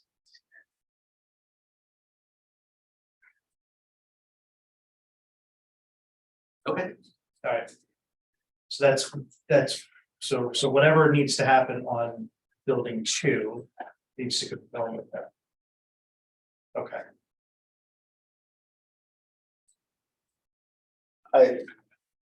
I guess that's. What does screened mean? How Because how about we, if it can't be seen from 200 feet, that's screened by the actual building itself. so I think that this is a matter for the board to discuss when we get to board discussion. When we get to hear from our planner, and if there are conditions that we need to put on there, we will handle it at that point.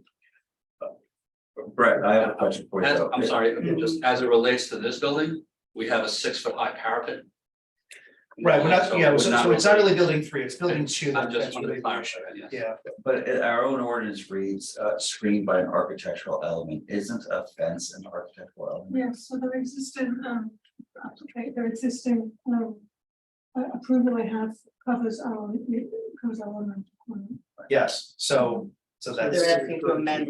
Yeah. That's a portion of the amended. No, but I'm asking, an architectural element is a little vague. Yes. But, So but let's get that into the, let's hold that for discussion.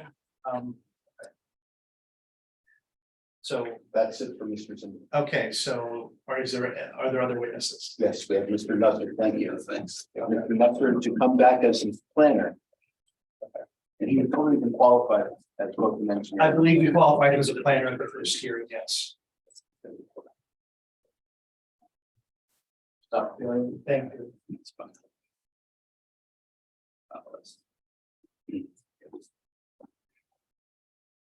Mr. Nutter, you provided engineering testimony and you were present for the architectural testimony. Can you give the board the benefit of your analysis with respect to the variance relief that's required? Certainly.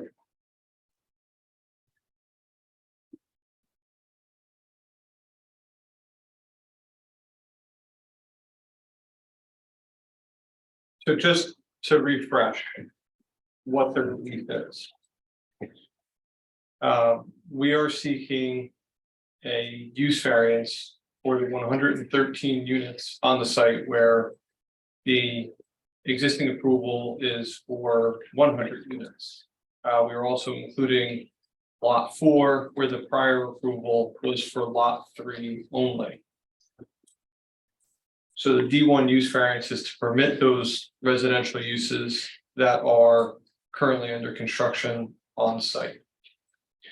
We have a D4 variance for floor area ratio where we're proposing 0.657, and previously we were approved for 0.73. A lot of that is related to the increase in lot area, as we now have lot 4 as well as part of the application. We have a D6 variance for the heights of the building.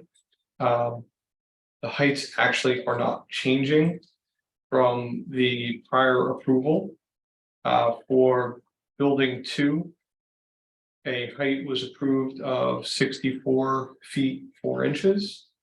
That's both existing and obviously proposed, as we're not amending that.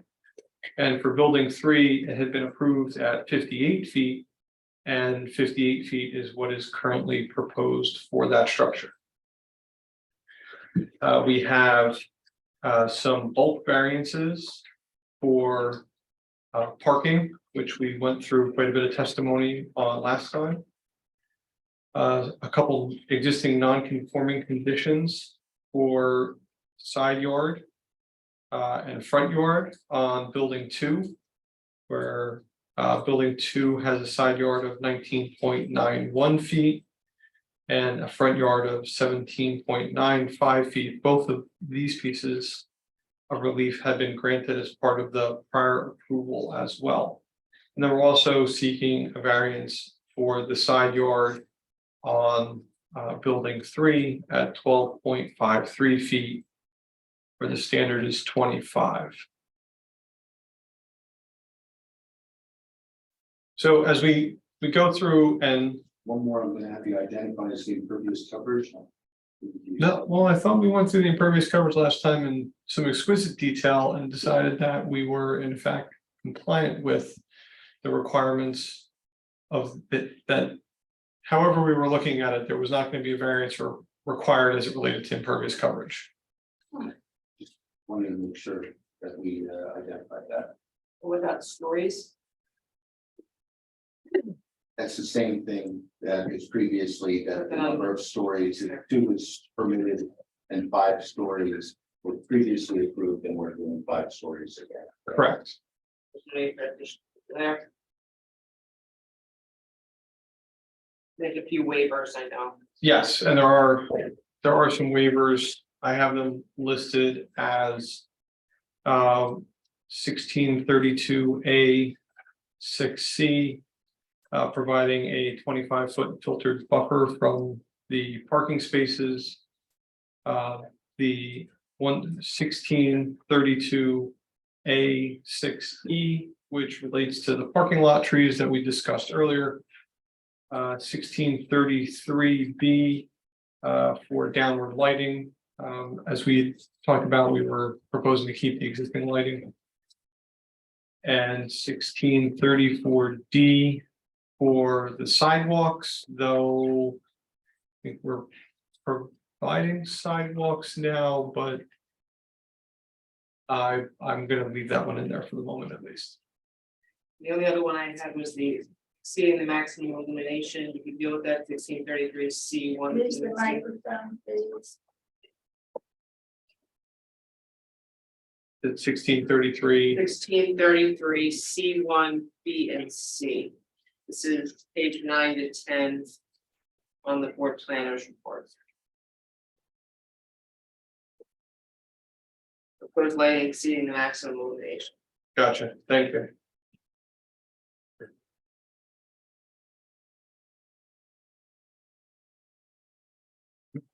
Okay, so now that we have it identified, we'll start by looking at the D1 and D6 variances. The standard for them are going to be the same as for the D6 variance, because it is also a D1 variance. They have a very equivalent standard.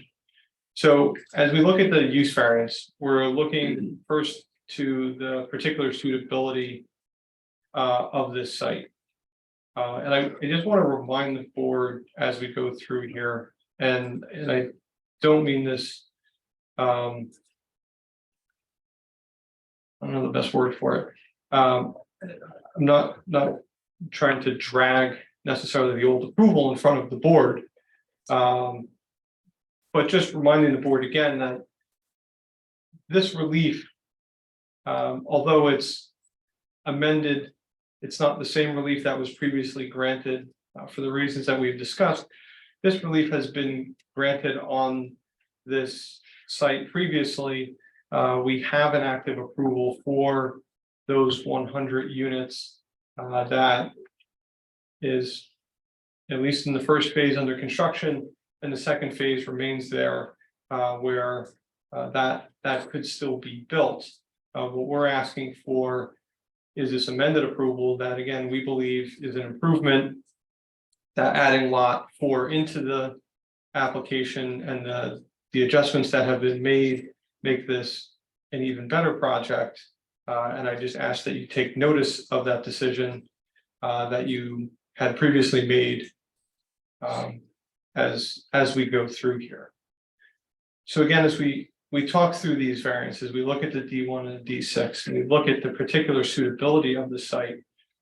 We're looking at a site that again has residential already under construction on the site. We have an adjacent residential use in the Herman Cap building. That's a 1.65 acre site, has 60 units in it.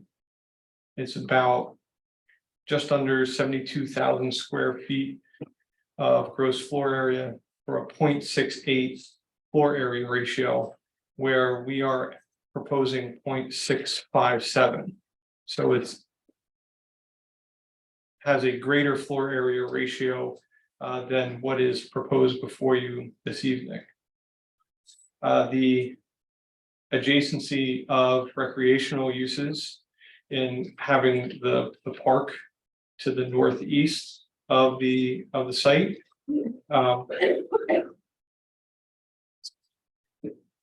And as well as having, you know, a mix of commercial uses that this can help support. The site contains already and is next to buildings that are of a taller height. The Herman Cap building, the roof of that is, if I remember the testimony from the previous hearing correctly, the previous application, the roof of that and the proposed roof of the Spice Factory building, building 2, would be consistent. The existing Spice Factory building is, I don't know, I don't know this offhand. I feel like after all these years, it should be committed to memory. It is a 58-foot tall building, the existing building. And so the proposed structure, building 3, is that same height. We are in a bit of a transition zone where we're located. We have all of the highway commercial to the east of us. And then as we get to the other side of the railroad tracks, we move into where you have essentially an approval for cut glass and multifamily, and then beyond that, moving into residential.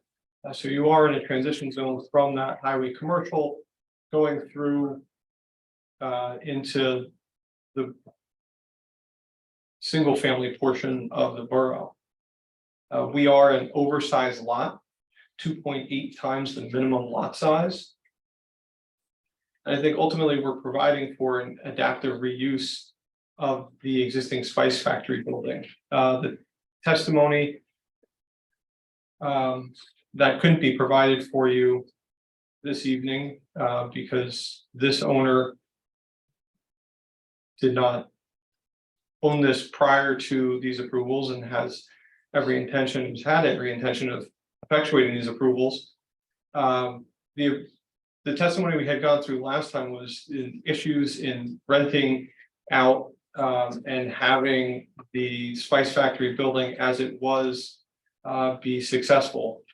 The site has been the subject of, a number of applications over the years. There was at one point a restaurant proposed in the rear of the site that never came to be. So what we have here is an adaptive reuse of the existing Spice Factory building, maintaining a mixed use on the site.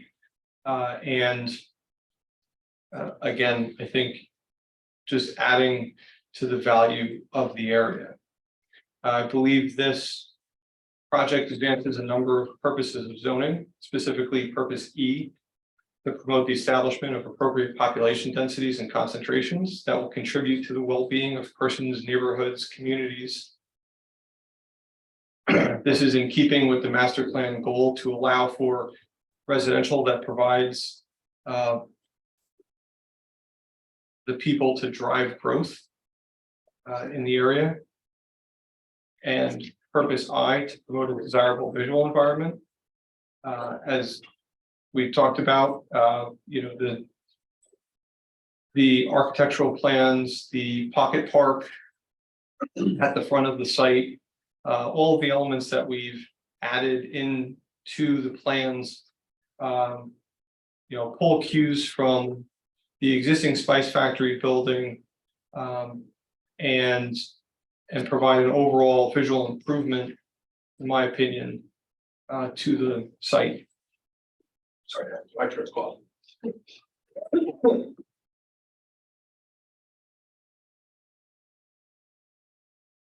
For the D4 variance, what the standard is that we're looking to is that we can support the additional floor area. As the board previously found, the site is able to accommodate the issues associated with the extra floor area.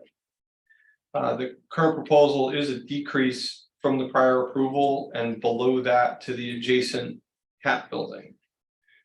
Again, as it relates to all of the objective measures in here, stormwater, parking, utilities, all of these items, we've addressed all of these as part of our application, and the site is able to support our development.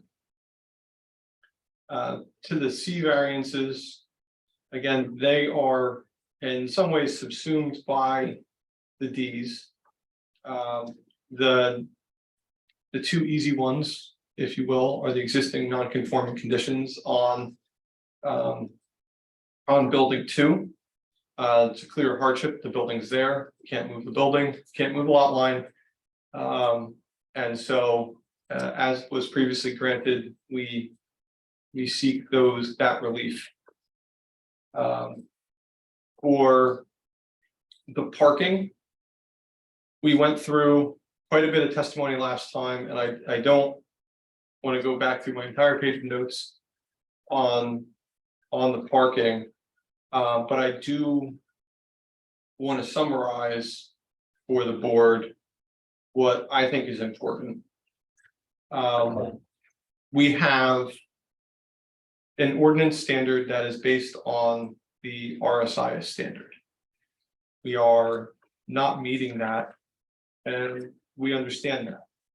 But based upon an analysis of the site and the shared parking arrangement on the site, and based upon the borough's own understanding of what is acceptable for parking for this type of use, when we looked at the standard for the hotel, the Union Hotel redevelopment, we provide ample parking for our site.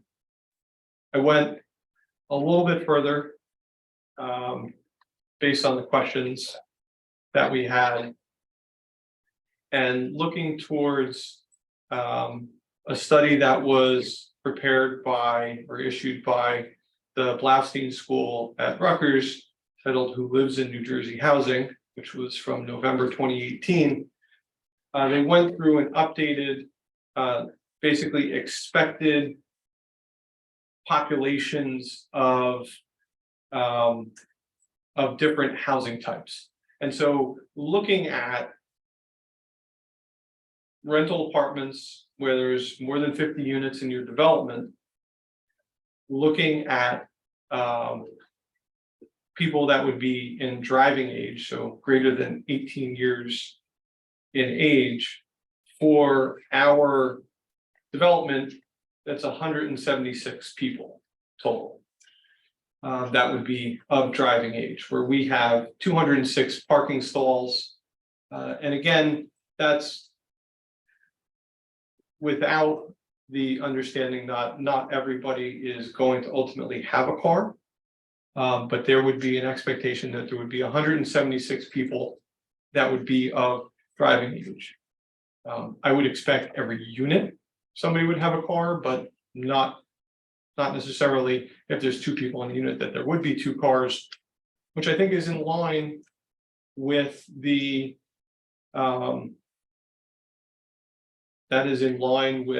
the testimony that I had given last time, saying that there is ample parking. And luckily, Mr. Cook, I have also in here the 5 to 17 age bracket of school age children. And so to answer that question, it's 10.52. I don't know, you have 0.52 of a child, but you would expect 10.52 people between the ages of 5 and 17 occupying this site. Glad I printed the whole thing out. So again, it's my opinion, both an engineer and as a planner, that the parking is sufficient for the use based on all of that testimony, based on all of those relevant standards. I'm very confident in the amount of parking that we are proposing. As it goes to the side yard setback, again, we're looking here as a same as the parking, as a C2 variance, a flexible variance. And again, as we look to the positive criteria, we're looking, again, because these are sort of subsumed into the variances at the same purposes of zoning that are being advanced by the application. As we come to the negative criteria for the application, we're looking at, what are the negative impacts of this development? I don't see any substantial negative impacts from the grant of any of the variances. If we look to Ms. McManus's report on page 10, she outlines a number of goals of the master plan that this application furthers.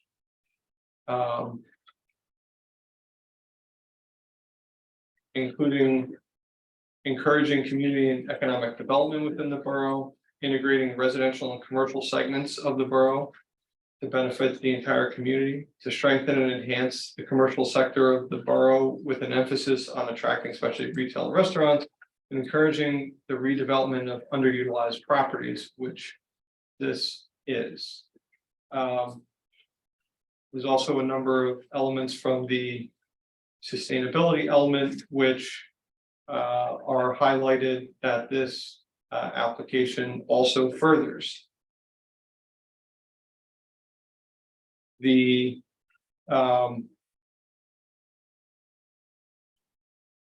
relief here is generally at or below the relief that was previously granted by this board. We're not coming to you asking for a greater floor area ratio. We're coming here asking for a lesser floor area ratio. We're not asking for taller buildings. We're asking for buildings that are the same height. Yes, we are asking for slightly more units, but again, we have slightly more, actually more than slightly more land to go with it. The application provides improvements to the vehicular and pedestrian circulation. The addition of sidewalks throughout the site to get from the further areas of the site weren't previously part of the approval and would be added to the approval now, improving accessibility, specifically from that northern area where there is no sidewalk as part of the original approval.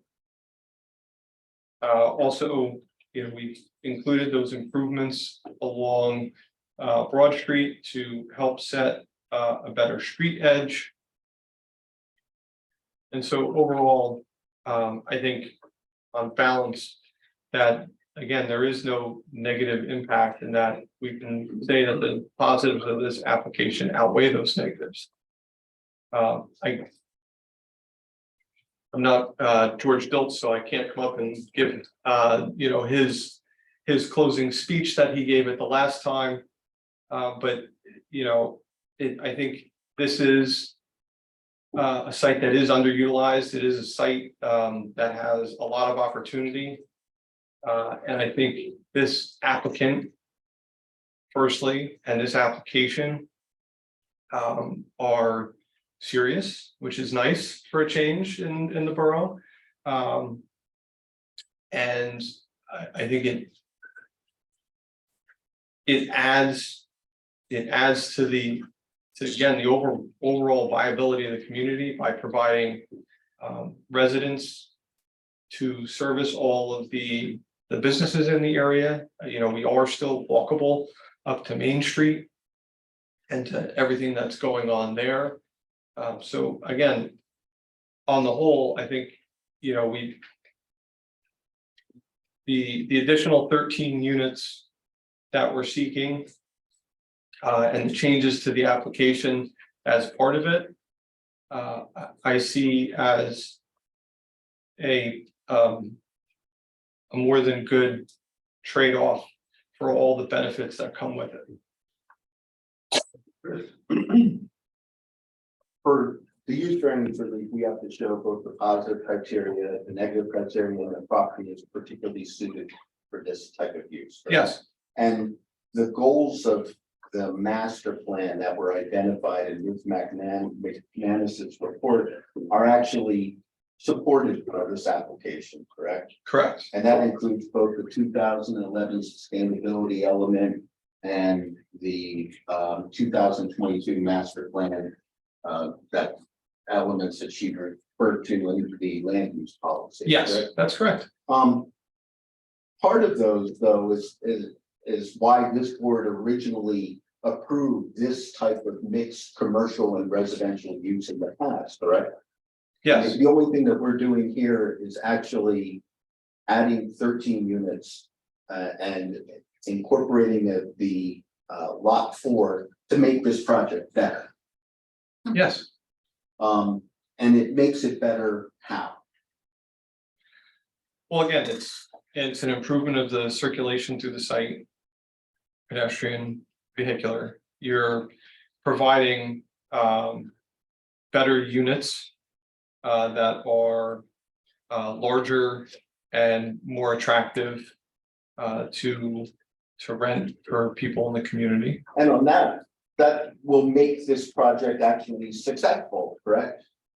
Well, I wouldn't say that the prior approval wouldn't be successful, but I think it certainly does make it more successful. It makes It makes it more attractive and it makes it ultimately a better project. a better product, correct? Yes, The additional benefit is for this project is that we're providing affordable housing, correct? that's correct. And that is one of the purposes of zoning to provide affordable housing. That is being advanced by this application, correct? That is correct. The negative criteria, it doesn't have to be any detriment to the public good or any detriment to the zone plan or zoning ordinance. We just need to show that there would be a substantial detriment to the public good or substantial impairment to the zone plan and zoning ordinance, correct? Correct. But in this situation, we're actually improving the situation on this property that has long been underutilized, correct?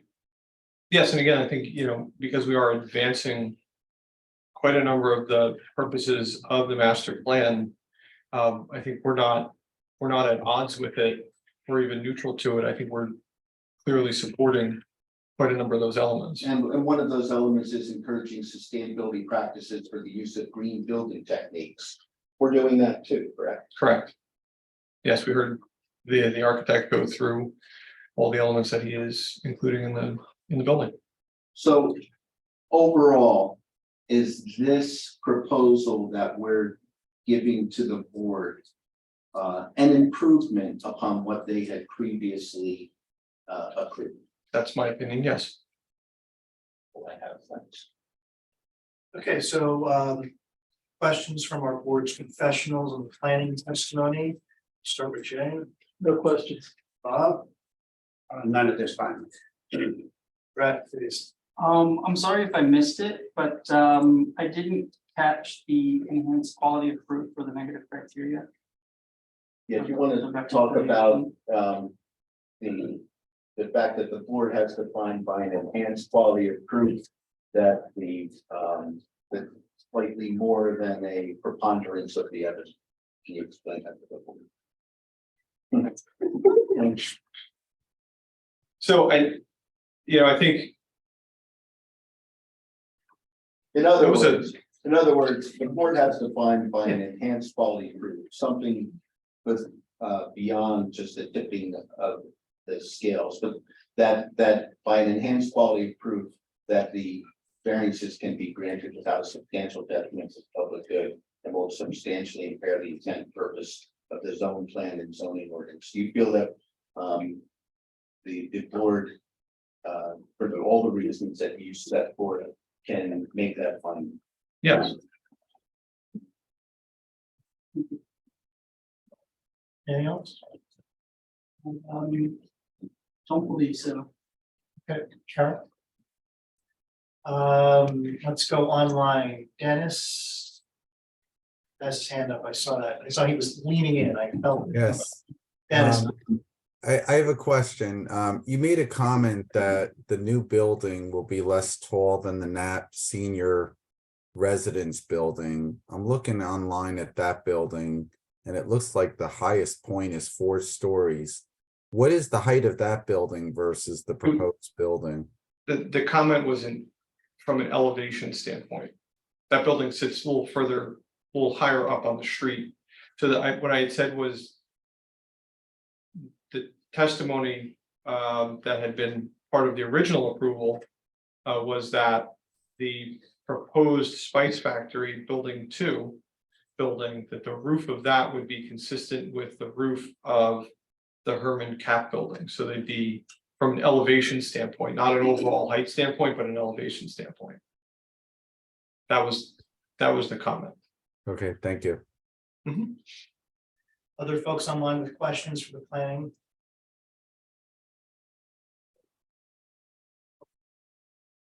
Starting over here this time. No.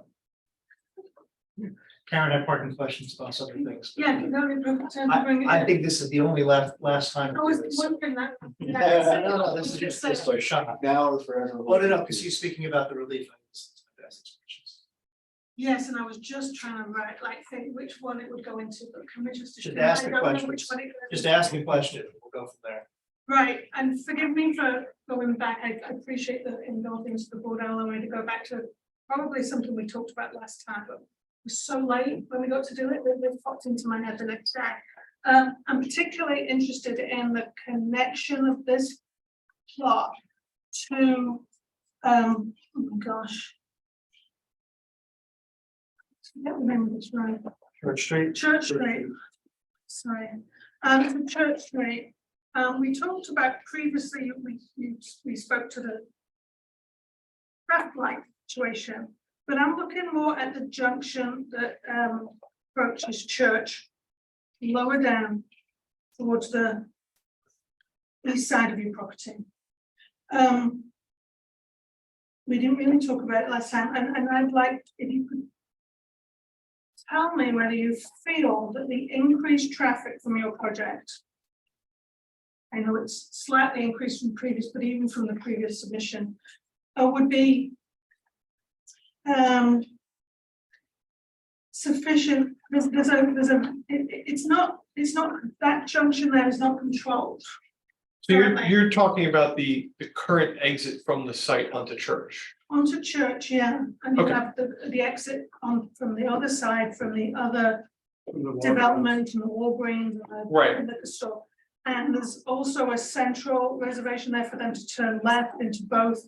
So we've got, and I think Jay, I'd like to hear your comments on this as well. Whether what my concern is, if we allow this and then the right aid that's to the east of you becomes inhabited, which it's currently not, that the It's not total Halloween, traffic in this area, I said it's not Halloween yet, so no, it's not. we're not in moved to. I know they moved. The total traffic at that junction would be detrimental to its use, not as a traffic, not with, no traffic control. Okay, And so then I want to have a bit of Sure. concern So- about that. so during the last application, testimony was provided. And it was on a gap analysis to show that those turning movements could be made out of that driveway.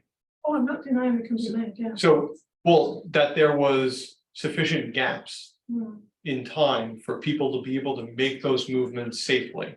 Mhm. And so that during the prior application, that testimony for the use of this driveway for 100 units, that it was sufficient. And the board was satisfied at the time with that testimony.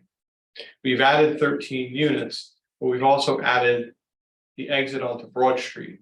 So we have now diversion of some of the traffic from the site going out Broad Street. And now we actually will have, my opinion, will have less traffic going directly onto Church, because some are going to come out to Broad and then use the light. So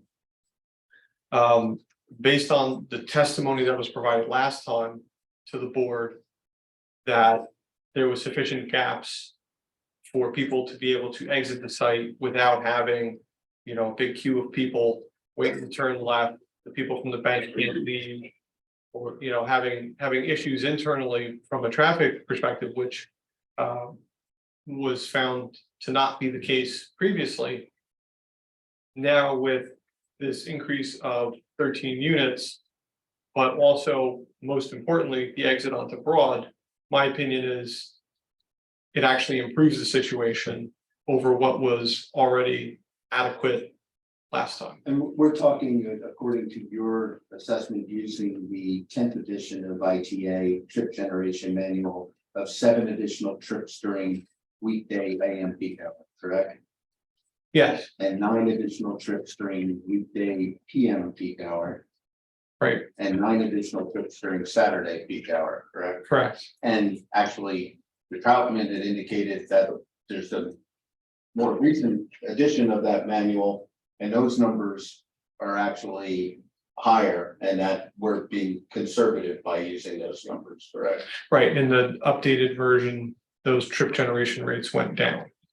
So it actually would generate less trips. And in his report, I don't want to speak for him, but I'm going to read your report anyhow. It said that peak hour traffic observations conducted by his office in 2023 confirmed that there are adequate gaps in existing traffic flows along Church Street and Broad Street to process site generated traffic. That is what it says. And so to make this the planning testimony, can you then comment on The negative criteria. your criteria as how, as in terms of the balance with the borough's goals and objectives and circulation elements of our documents? Is there a negative impact on circulation in this area? No, there would be no negative impact on the basis of all of that. And again, I think the addition of this additional access point only is a positive and helps out circulation ultimately. I was just trying to nudge it into planner speed. I love the planner speak. It's That was wonderful, much better than mine. No, it's I a- remember that. You put your other questions, I want to make sure you get your own questions. I do, and I'm trying to make sure I ask them. You can't do full plan stuff. No, can it's you? a,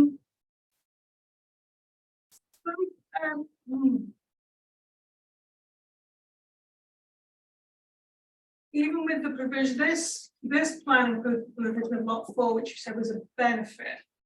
But even to your testimony, is that correct that you don't, so we still don't provide the parking that we're required to provide under our borough ordinance, correct? Even with the addition of lot 4.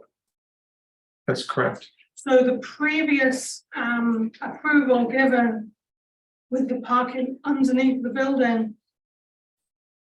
still provided about the same level of parking, needed the same level of parking variance? Call it relief. Relief, yeah. that we would be asking for here, and we didn't need to use lot 4. So I'm trying to understand the benefit of including lot 4 when we don't think we still need the same amount of units. So it's not we're requesting the same amount of relief. Can you speak to that, please? Sure. So it's not just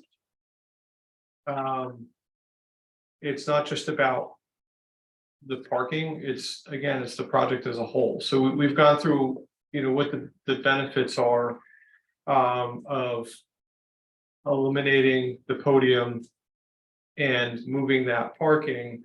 It provides that better access to and from the site onto Broad Street. It provides better access, not just for vehicles, but for pedestrians. It also provides, as we talked about with the building, better units for the residents of those buildings. So we have, we have ultimately a better project overall. It's not just on the parking aspect of it. Again, from the perspective of parking, I think I'll reiterate that for all the reasons that we went through last time, that the amount of parking that we are providing is more than adequate for what's being proposed. Well, that's your opinion, but we don't meet the standard officially, right? It still doesn't meet the standard. And then just to your point of better accessibility for pedestrians, as you've at the far extents of the lot, parking Broad Street, and then at the far end of the northern end, the distance to Baldwin 3 is over twice the distance of somebody parking across the road, for instance, and or even in the right-hand lot, so we call it the eastern lot, which is not yours. Is that not correct? Well, I think you want to look, if you're looking at these other options for where people could park and what the possibilities are. Mhm. If you look, first to lot 3.01, right? We talked about we're adding in that white vinyl fence along that property line to separate the lots so people don't have an easy access from that parking lot coming over. They have to walk all the way around, and that's more than unlikely.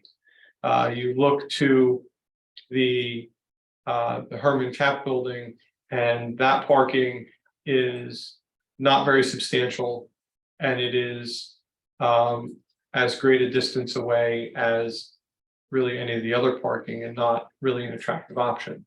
Right, but with As- respect that, they have different residents than this building have, the different residential use. Well, but if you're just saying people just using the parking that's there, I don't think that parking is something that is attractive to somebody in this building. As we look east towards the American Tire and the bank, there are constraints in there on what we can do because we have to provide them access. We're required to provide vehicular access and pedestrian access between the lots.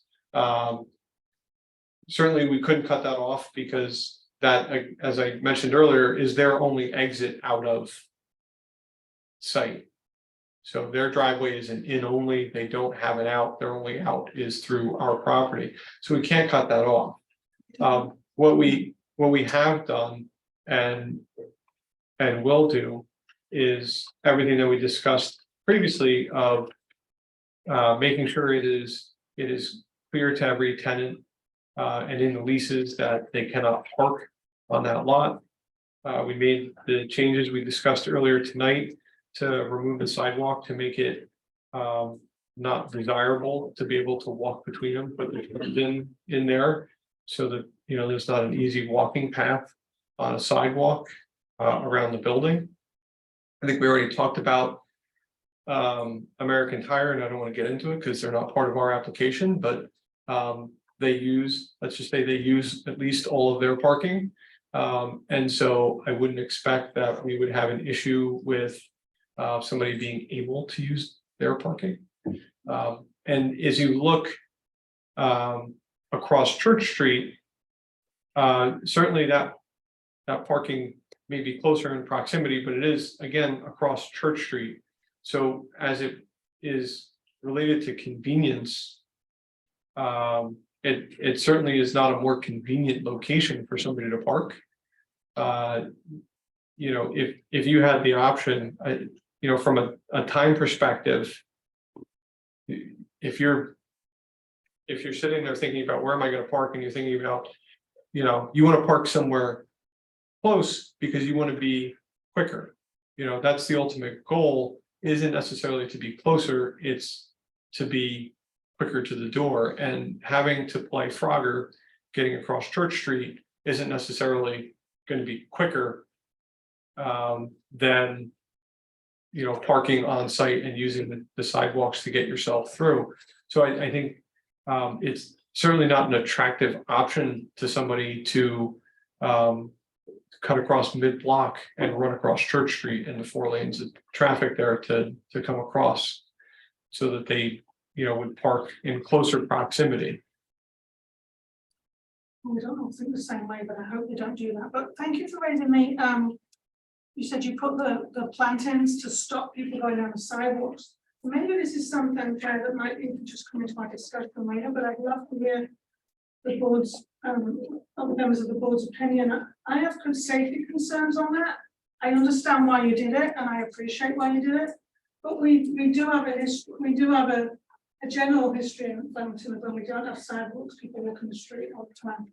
And so I'm worried that removing the sidewalk would actually just be people to just walk in the roadway around it. So yeah, That's something for a discussion. please bring that up when it's discussion. Okay, thank you. And then the last one was, I'm going to raise, you raised this as one of the positive aspects of the adaptive reuse on phase 1. And I thought that was an interesting point to make, because some of us feel that the original plan for phase 2 building actually aligned more with that requirement, the architectural look of it, for instance. And I'm only raising it because you raised it in that symbolism. The architectural look of it maybe looks more like an adaptive reuse of an old warehouse. So I'm intrigued as to how we feel that his new building 3 suits the adaptive reuse, because as you said, phase 1 is included in this discussion right now. That's already set. It's moving along. Adaptive reuse is already set, so we're not doing adaptive reuse, So we're what's building a new building. So what's the question? That's a great question. It's my question. You got that again, didn't I? I had statement. I apologize, Chair. Okay. Well, I think there was a question There in was a there. question. There was a question in there, and so, yeah, I'll start talking and you can stop me and refocus me if you'd like. You know, I think, you know, when you look to adaptive reuse, you know, adaptive reuse is about taking a structure that is underutilized and putting it to a new use that would be, you know, better utilized. So the new building doesn't really fall under the guise of something that would be an adaptive reuse, because you're not reusing it. It's not there right now. The repurposing and the reuse of the Spice Factory building for a residential use to bring it back to you know, a level of occupancy and use that can be supported, that is certainly adaptive reuse. You know, the alternative to it is the thing that no one wants to see, which is tearing that building down and starting fresh on the site, right? So that's where adaptive reuse. No, nobody is raising that as an option. But what I'm saying is that in an adaptive reuse situation, what you're looking at is taking a structure that exists and dealing with the peculiarities that it puts onto your site, because it wasn't meant for its purpose, and you know its purpose has passed it, and putting it to a new use that can be successful.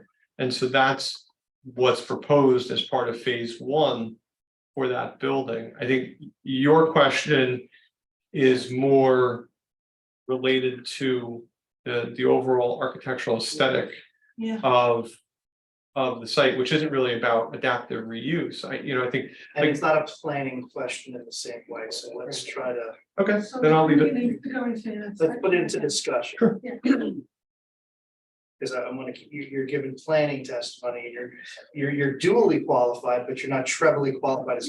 True. I believe that.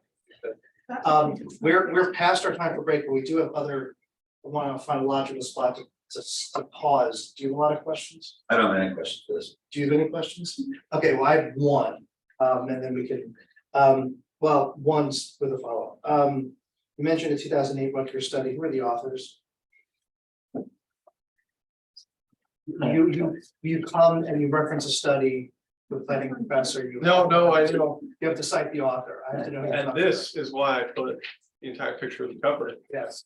on my, Is it on my, it's the city on my. it's the Stoken and Wakefield? It's David Listigan's book. Okay. Yeah. Okay, so my question is this then,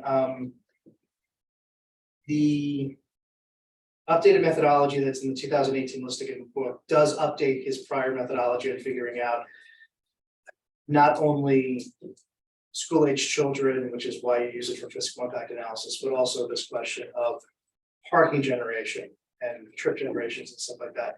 I want to just make sure I've understood, you're using the 50+ multifamily on the table, rental on the table, right? Yes. That's what you're using? Okay. All right. And that's where you got 10.52 school-aged children. And that's where you got the parking number based For on the total population, the total number of the driving age. driving age population. adults anticipated based on that Yes. table. Okay. Okay, and that was 100 and what? I'm sorry, 176. 176. And so your testimony is that based on the more updated tables, the 176 anticipated driving age adults from the proposed project based on type of structure it is and the bedroom mix, because that was also part of that. Yes, You got a number of 176. And your testimony is that if every single one of them had a car, they'd all have a place to park on what you proposed. correct. With how many left over for potential guests? 20 odd, some. 30. Some 30 odd stops for guests. Okay. That, I just wanted to make sure I was knowing where you were getting the number from, because there are other tables that aren't as up to date as that one, and I just wanted to know where you're getting that from. Okay. That was my question. Real quick. Yes, Karen, Mr. Grunberg, any objection to marking the cover sheet with the authors and that specific page is A9? You can provide it to me later, but, and just so we have it for the record. Yeah, we can provide that. Yeah, that's fine. He just marked up. Yeah, I'll take just as a specific cited source, I think it needs to get in the record. That's why I was asking. Okay, Glad I Um, hit save. what's that? I said I'm glad I hit save. Yes, it's okay. We would go to, can we take a short break before we get to public questions? All right, so let's keep it to 5 if we could. right. Thank you. 5 minute pause. It is 9:25 by my clock. I'm gonna gavel us back in to session. Eileen, if you could please recall the roll. Well, Mayor Kara has not returned. Ms. Singh is still not here. Mr. Campion, Here. Mr. Joshna, Here. Mr. Levitt, Here. Mr. Cook, Here. Ms. Giffen, Yeah, Ms. Weitzman, Here. Mr. Hill, Jim, are you back? Mr. Eckel, Here. Mr. Weintraub. Here. Mr. Show, Here, Ms. Kaczynski, here, Mr. Clerico, Here. Mr. Harris. Here. Mr. Troutman. Here. Thank you. We will, Mr. look for Jim. Mr. Hill. Jim. We really need him to hear all of the Yes, testimony. Yeah, And otherwise he can't vote, and I don't want us to deny him the ability to participate after being through all of it, so. Jim, Hold on.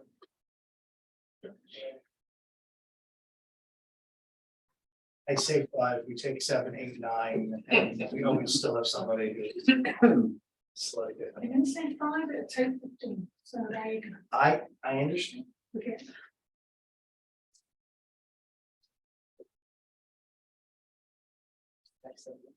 What are you getting? I was just looking at this.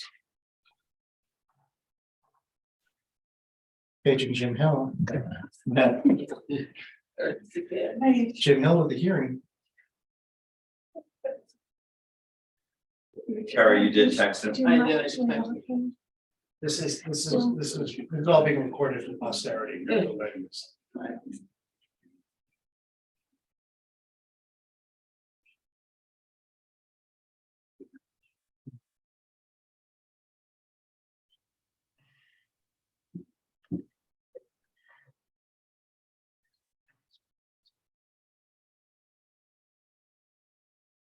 All again. I mean, we happen to have enough alternates to proceed. I'd rather I'd rather have him. let it, because, yeah, I'd rather give him a chance to be here.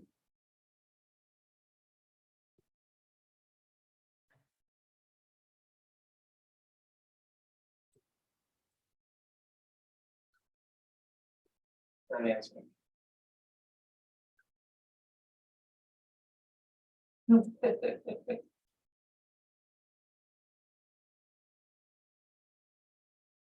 wanna know who's driving over? He's not driving out right.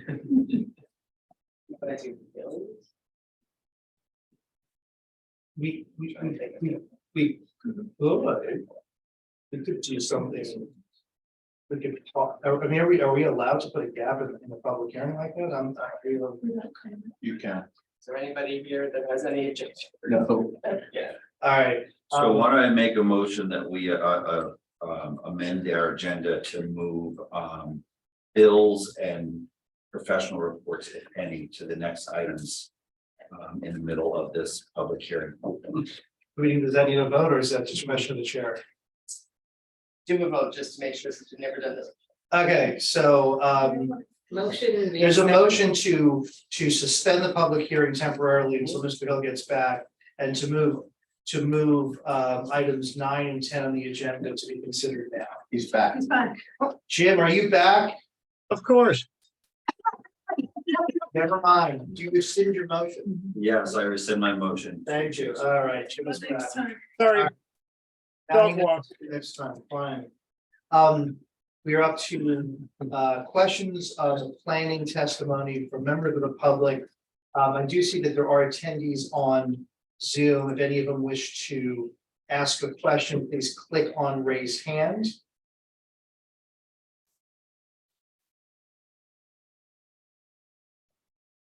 Okay, seeing none, are the members of the public in the room who wish to ask questions of the planner? Okay, seeing none, done with the planning testimony, We are done with our testimony. would you like to make any sort of closing statement? I would like to make a closing statement. Folks, this is a piece of property that, I believe the borough has wanted to see something done positively with for a very long time. My client purchased it with the idea that they're gonna do. And it's gonna get done. And this is a very positive thing for Flemington Borough. It's positive for a number of reasons. It's gonna facilitate the continued development of the phase 1 project, which is the existing Spice Factory building. But this revision to the plan and incorporating lot 4 improves site circulation and traffic circulation. Just been confirmed actually by your own professionals or professional. It actually makes our parking variance less of a variance. I know Mr. Clerico says it's a different standard, but if you look at the standard as it is today, we have a 25 space variance as opposed to 32 previously granted by this period. So even though the standards change because now we do have EV stations, we're entitled to rely upon that standard and we have less of a parking variance according to the ordinances and the statutes than what we previously had. We have less of a floor area ratio variance. We have the same deep fixed variance. The only real distinction between this application and the prior one is that there's 13 more units and the parking has been incorporated to include lot 4 with the ingress and egress to Broad Street, which is a better plan.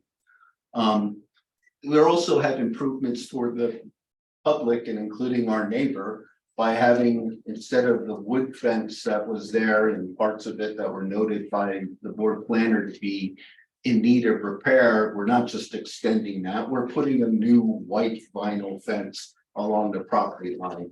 That not only makes it more attractive, but it actually takes care of some of the concerns about parking on additional property on properties. We're adding additional affordable units by increasing the number of units here. So we're adding, instead of, I think it was 15 previously approved, now we're at 17. That's a benefit to the community by having additional affordable units. They're nicer, they're a little bit bigger, and there's no impact to the community. Architectural standards, that's a subjective thing. Some board members might think that all brick is something that looks like a warehouse is a good thing. We didn't want to build something that didn't look good.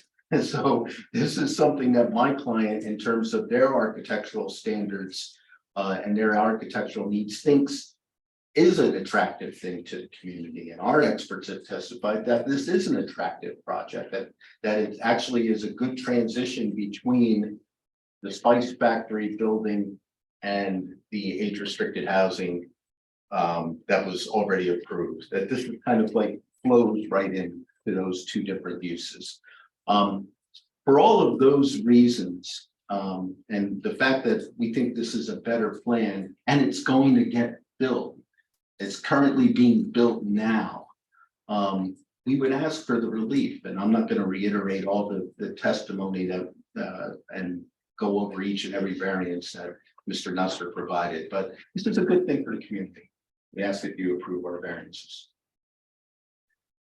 Thank you. We're now up to public comment. Any members of the public wishing to speak for up to 3 minutes? Let me just first check anyone on Zoom. Please click on raise hand.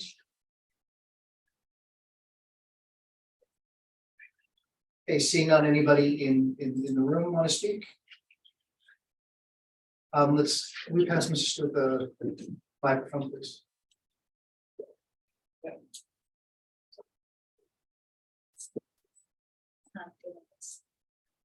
No, we're definitely doing it, so that's the problem. There we go. Thank you. Lois Stewart, Flemington Borough. I came here tonight because I did have concern for the approval of this project as presented. And I was hoping that I might make a plea to make it better for the town, not better for the developer, which it does make it better for the developer. It gets 13 more units, so it gets more money. So it's better for the developer. I'm not sure it's better for the town. I do have concerns. I have concerns because I do feel that it's an overdevelopment of the site. A little more greenery, a little more space would be better for Flemington. Flemington is a small town, and to try to make it into an urban area is, I think, very unfortunate. Nothing was said about the demolition of the house on Broad Street. I don't know how that permit was issued, but that house remaining there would be a far better part of the streetscape than walls indicating an entrance to a parking lot. So I do have real concerns about what this is going to look like in my town. I don't think, in spite of what the attorney just said, that it is attractive and nice. It's not right for Flemington. And you guys up there on this board, you can make them give us something that looks like it fits in Flemington. It's not just about parking spots and traffic and pedestrian circulation. It's when I come down where people come from 202 or down 31 or up 31 or from Main Street over. What does it look like? It doesn't, what they show does not look like it fits in Flemington. Now, architects can make things look any way you want them to make it look. And it seems to me it would be better to have something that looks like a repurposed, even if it's not repurposed, it's brand new, but it could be made to look repurposed. And so it fits in. So I ask for some reconsideration on the exterior appearance of this project. The other thing that I have concern about is that on lot 4, there are several mature trees. Now, they said they have all but 2 or 3 trees. But those trees, big trees, make a better contribution to our environment than little trees do. And man-made stuff like pervious parking lots can be adjusted to accommodate natural features. Okay, thank you. Your time's up. Any Well, other I members- just hope you're gonna make some changes because it's. Any other members of the public in the room wishing to speak for 3 minutes? I didn't know that you could curtail somebody speaking here. Any, seeing none, I need a motion to close the public hearing. Is So moved, Cook. there a second? Second. Well, I heard you first. I did too. All right. Mr. Cook, Yes. Ms. Giffen, Yes. Mr. Campion, Yes. Mr. Dashna. Yes. Mr. Levitt, Yes. Ms. Giffen, I'm sorry. I already called you. Sorry. Ms. Weitzman, Yes. Mr. Hill, Yes. Mr. Epple. Yes. Seven, right, okay. All right, public hearing is closed. It's time for board discussion. Do we need to, did we swear in our professionals already? I think we did. Yeah. Okay, Were you here when this was? no, let's swear Brett in just to make sure. Yeah, you swear the testimony about to give this board the truth, the whole truth, and nothing but the truth. Yes. Thank you. All right, so I'm just gonna ask our professionals if there's things that you want to add for the board to consider, and then I want the board to be able to ask questions to the professionals, then we'll kind of go into discussion. So is there anything? Jay, you're looking at me, you're making eye contact, so we'll start at your table. I'd like to give the board my opinion on the parking variance. And there's a couple of ways to look at this. You can look at it from what the latest data tells us on the demand side. And the other thing you can look at is that you have a mixed use site. So all those demands that our code would say would happen, do not happen at the same time. So you have a shared element going on, which was discussed in the testimony, where during the day, when people leave for work and people come into the offices in the retail, the office and the retail would use certain amount of parking. And then when that vacates and you have the peak of the residential, which is in the overnight, the residents can come and use those same spaces and they get shared, which is a good thing, a good way to plan a development, is to be able to share spaces and need less of them, because you don't overlap all that. The trend in the industry, the research has shown, is that we are trending downward in terms of parking demand for residential uses. The latest ITE parking generation manual actually has an average peak parking demand rate of 1.31 spaces per dwelling unit, which would equate to 148 parking spaces needed for 113 units. We want a little bit of comfort on that, though. the one other way I looked at this was that for the residential component of the development, the RSIS, which is found to be excessive now based on current research, would predict you would need 212 spaces in the overnight for the residential. This site has 206 physical spaces. So even if you're concerned about the trends and the lower demand that I'm citing, you're only 6 short in the overnight of meeting RSIS. And the supply that's provided of 206 would mean that 93 of the units could have 2 cars. That's 186 spaces. And 20 of the units could have 1 car getting into 206. You have, I think, a heavy weight towards a lot of the units being able to have 2 cars if something extreme were to be developed. So in my opinion, the proposed parking supply will work at this site. Bob, is there anything you highlight? We kind of went through my report at the last meeting. There are a number of technical open issues that are going to require some adjustments in the plan.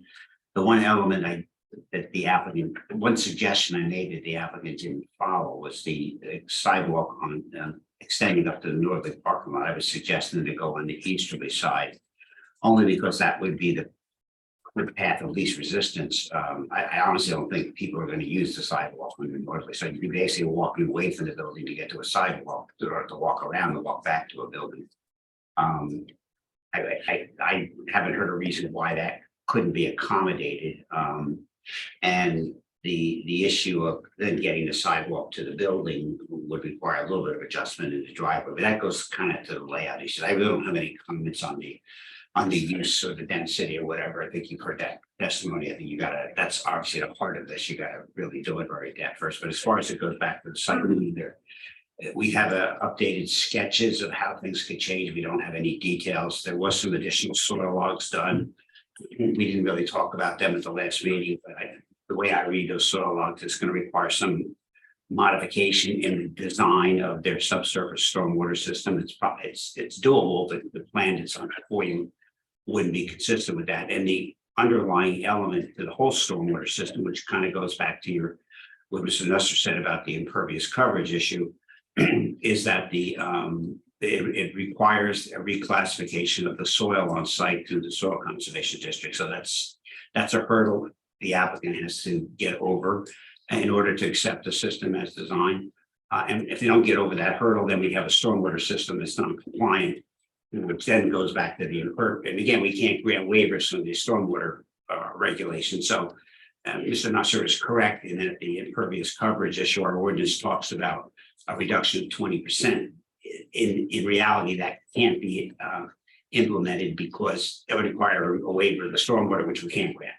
So there's a lot of some moving parts yet, but they've done I think an appropriate job of showing us a sketch, showing us what they can do. Put something on paper, at least even though the I's aren't dotted and the T's aren't crossed, you can get a sense of what this might look like. And again, it's really the pedestrian element that I see it's really not been addressed. Again, this is for board consideration if you're getting to the point of talking about the site plan. But as far as the planning elements, which are really, I think you have to deal with first, I really don't have any further comment. Thanks. I have a quick question. Yeah. The item you were talking about, the crosswalk, is that 2.2.2 of page 7 of your letter? I just want to make the notes for later. Give me a minute, I'll find it. Here, No, I got it. I just want to make, What did you say was? 2.2.2, page 7. Yes. Okay. Now, just on that point, I think we provided testimony. I thought there was. why we didn't. Yeah, so let's, I don't want you to put anything more on the record here, Absolutely. so, we'll talk about it. Brett, please. I don't have any comments specifically about the planning testimony. Again, I leave that for the board's deliberation and happy to answer any questions that you may have while deliberating and discussing. Aaron, do you want to add? Okay, so board members, let's try to do questions for our professionals first before we go into a free-form discussion. Might be a little bit more useful if we had questions for our professionals. So I'm going to look on Zoom first. Hannah, Dennis, Jim, James, Mike. Any questions for our professionals?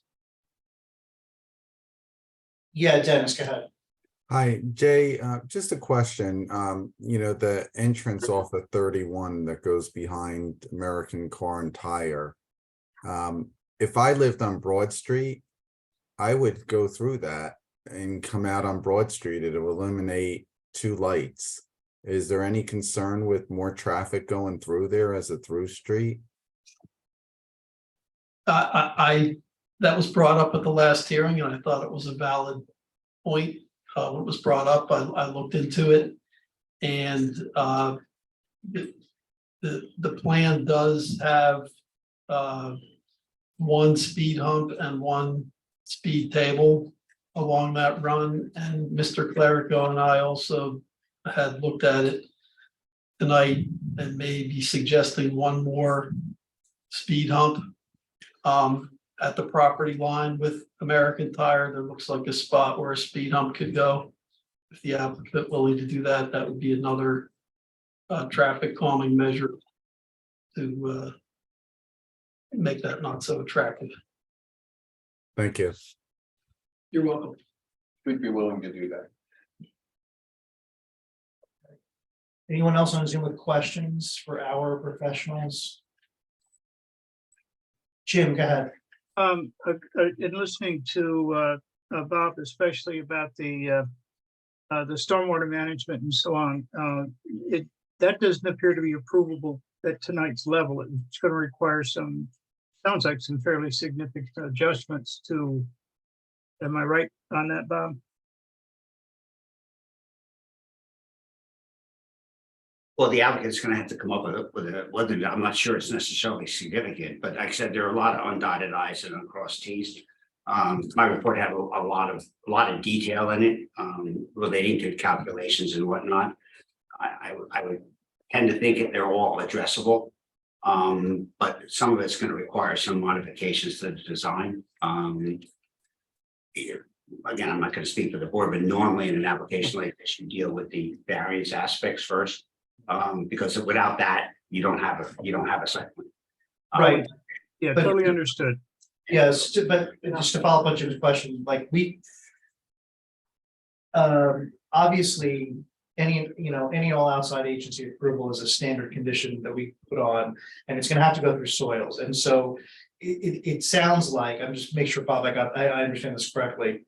They're either gonna get the reclassification from Hunterdon County Soil District, and then what they've proposed will work, or they won't, and they're gonna have to make a change to be compliant with stormwater regs, and that would have to be done to the satisfaction of the board's engineer. They are gonna have to do that. Again, this is, gets to be a policy decision by the part of the board. How many undotted i's and crossed t's you want to leave to the professionals to look at later to see that they're properly dotted and crossed. That's a policy decision. I'm just saying that right now you're working off of, a very nice and a very, I think, appropriate sketch of how the plans could be changed, but you don't have revised plans in front of you. And detailed plans. Yeah, that was my main concern. Okay, thanks, Jim. Other zooming in members, Hannah, go ahead. I just had a potentially simple question for Jay. Why aren't we, and sorry again if this is a silly question or not, why aren't we utilizing those new equations for parking? We're required by state law to follow the RSIS standards when it comes to Okay, residential use. so it's just because it's so new still? Yeah, RSIS has not updated, I think, for 15 Okay. years. And Been a couple of days. the latest research is showing Yeah. their parking demand rates are a little high, and even research our firm has done at some sites Mhm.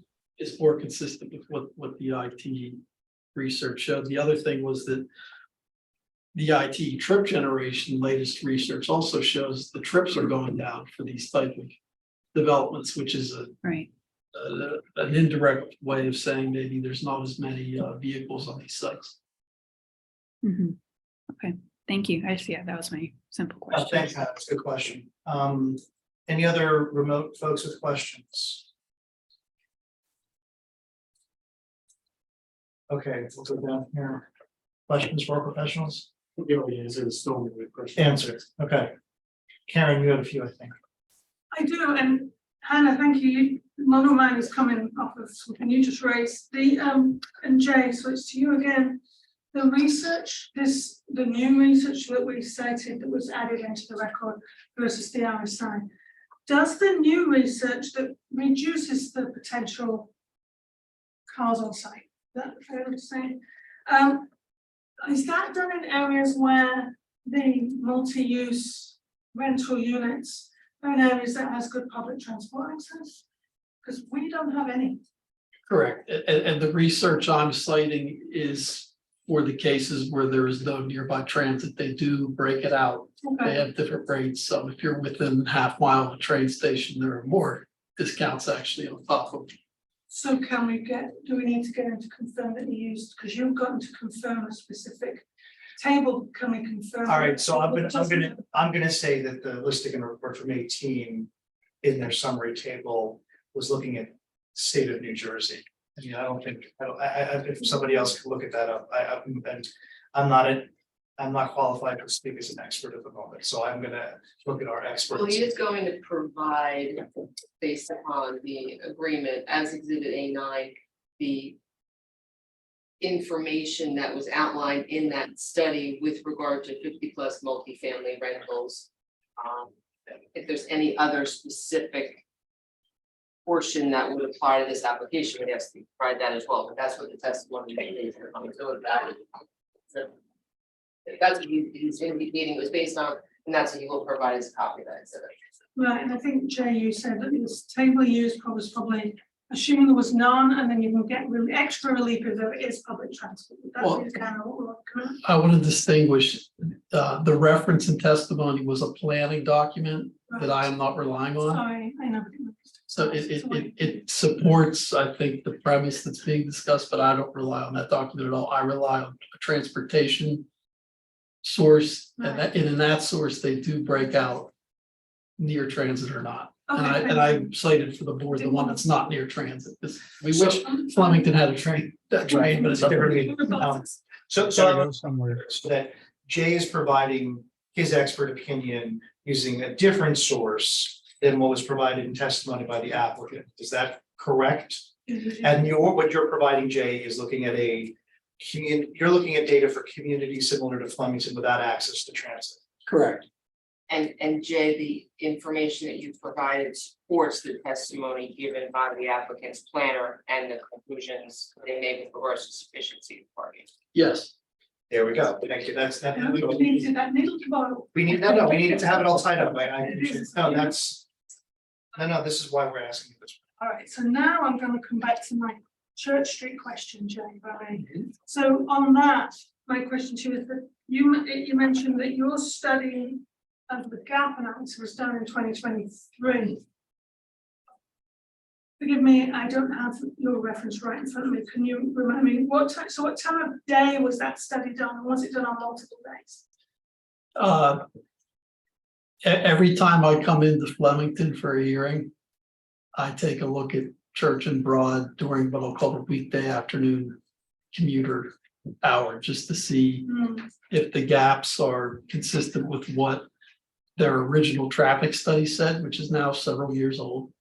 There wasn't a new study done for this application, so I wanted to make sure in 2023, is that still valid? And my just field observations say it is. And then more importantly, we never looked at Broad before. So we had nothing on Broad, and I wanted to look and see what's Broad like down there. And it's the gaps are way more plentiful in Broad than they are on Church. So now having two access points to disperse the traffic actually is going to lessen the amount of trips you need in and out of Church, which is busier, and you're going to have capacity on Broad And you're gonna have people being directed more close to their destination now without having to go around. But you didn't do any on weekends then, because it tended to be around hearings. I did not come out on a weekend, correct? Thanks. That's that for me. None for me. Anything for you? Um,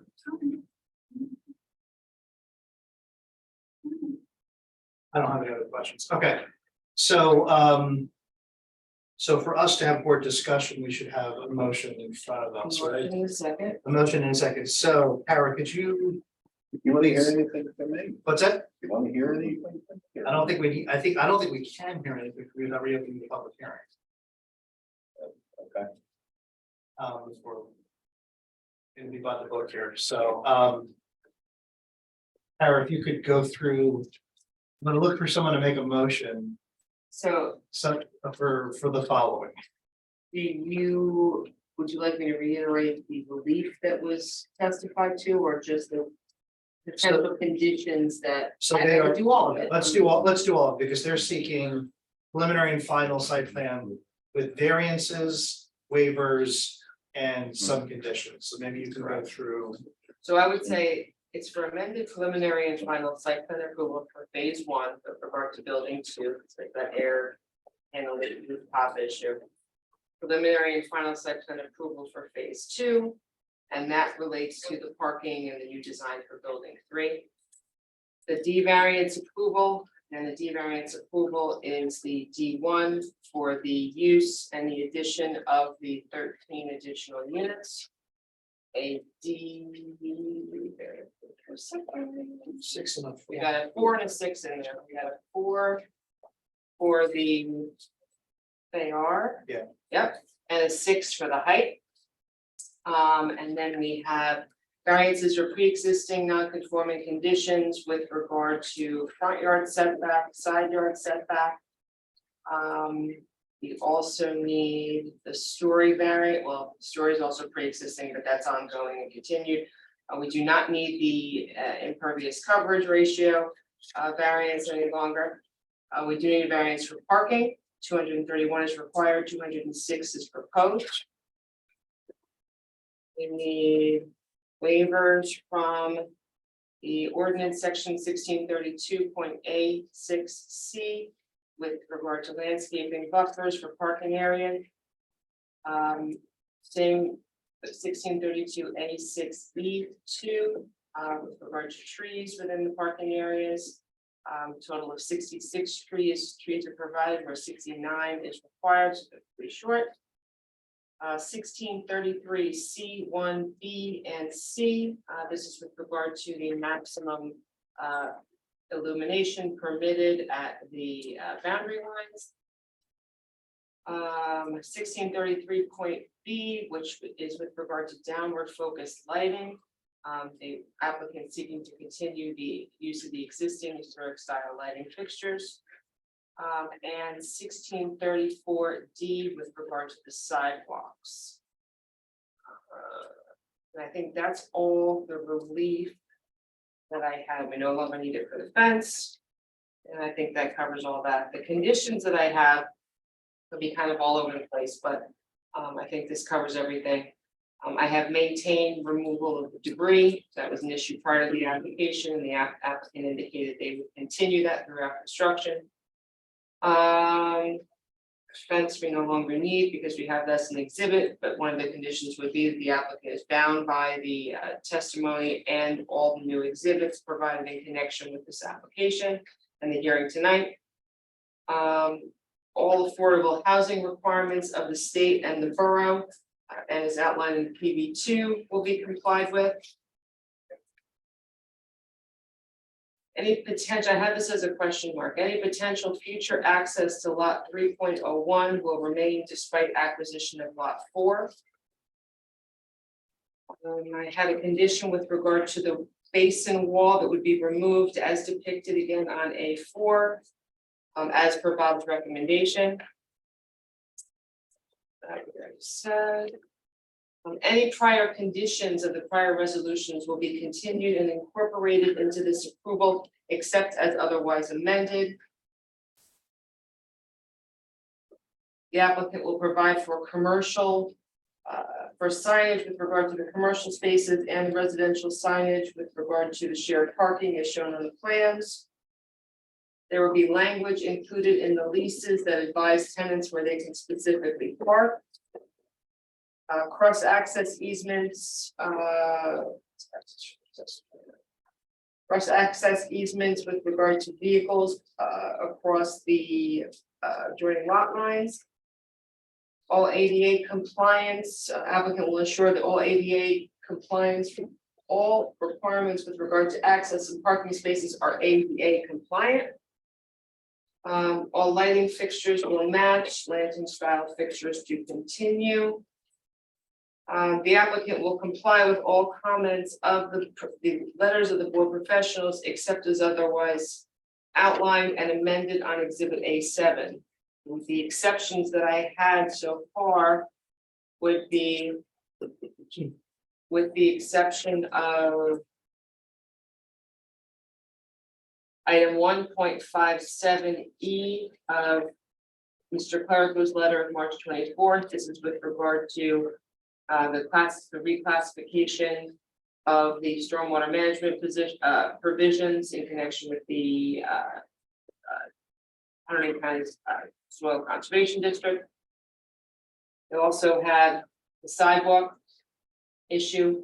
That would be an exception that the applicant, again, a question mark here, would not be required to comply with. That's section 2.2.2 of Bob's letter.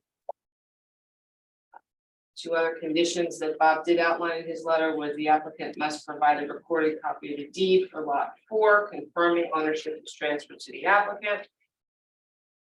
That was a waiver that was conditionally granted by this board previously.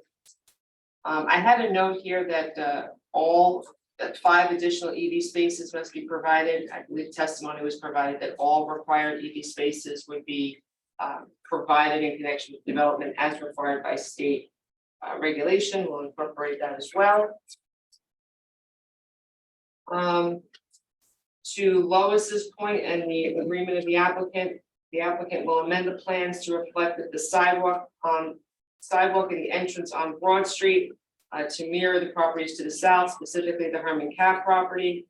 And for purposes of the record, it will be street, curb, grass, sidewalk, grass, wall, as depicted on the plans. And what that will be depicted on the plans. Talked about cross-access easements. All rooftop units will be within the height requirements and centrally located in accordance with the board ordinance requirements. I did not include screening, but the board does have to determine whether or not that architectural element requirement of section 2627C is met. If you recall, the board planner indicated that rooftop units must be screened by architectural elements. What that requires, the board will have to consider, and whether or not that fixed parapet that the applicant testified to would be a sufficient architectural element. Operation and maintenance manual for the green roof as per page 10 of the board planner's letter. This is another condition I had a question mark to, whether or not you wanted the applicant to require an entrance door on the north side of building 3. No resident access to the roof. All the conditions, the resolution.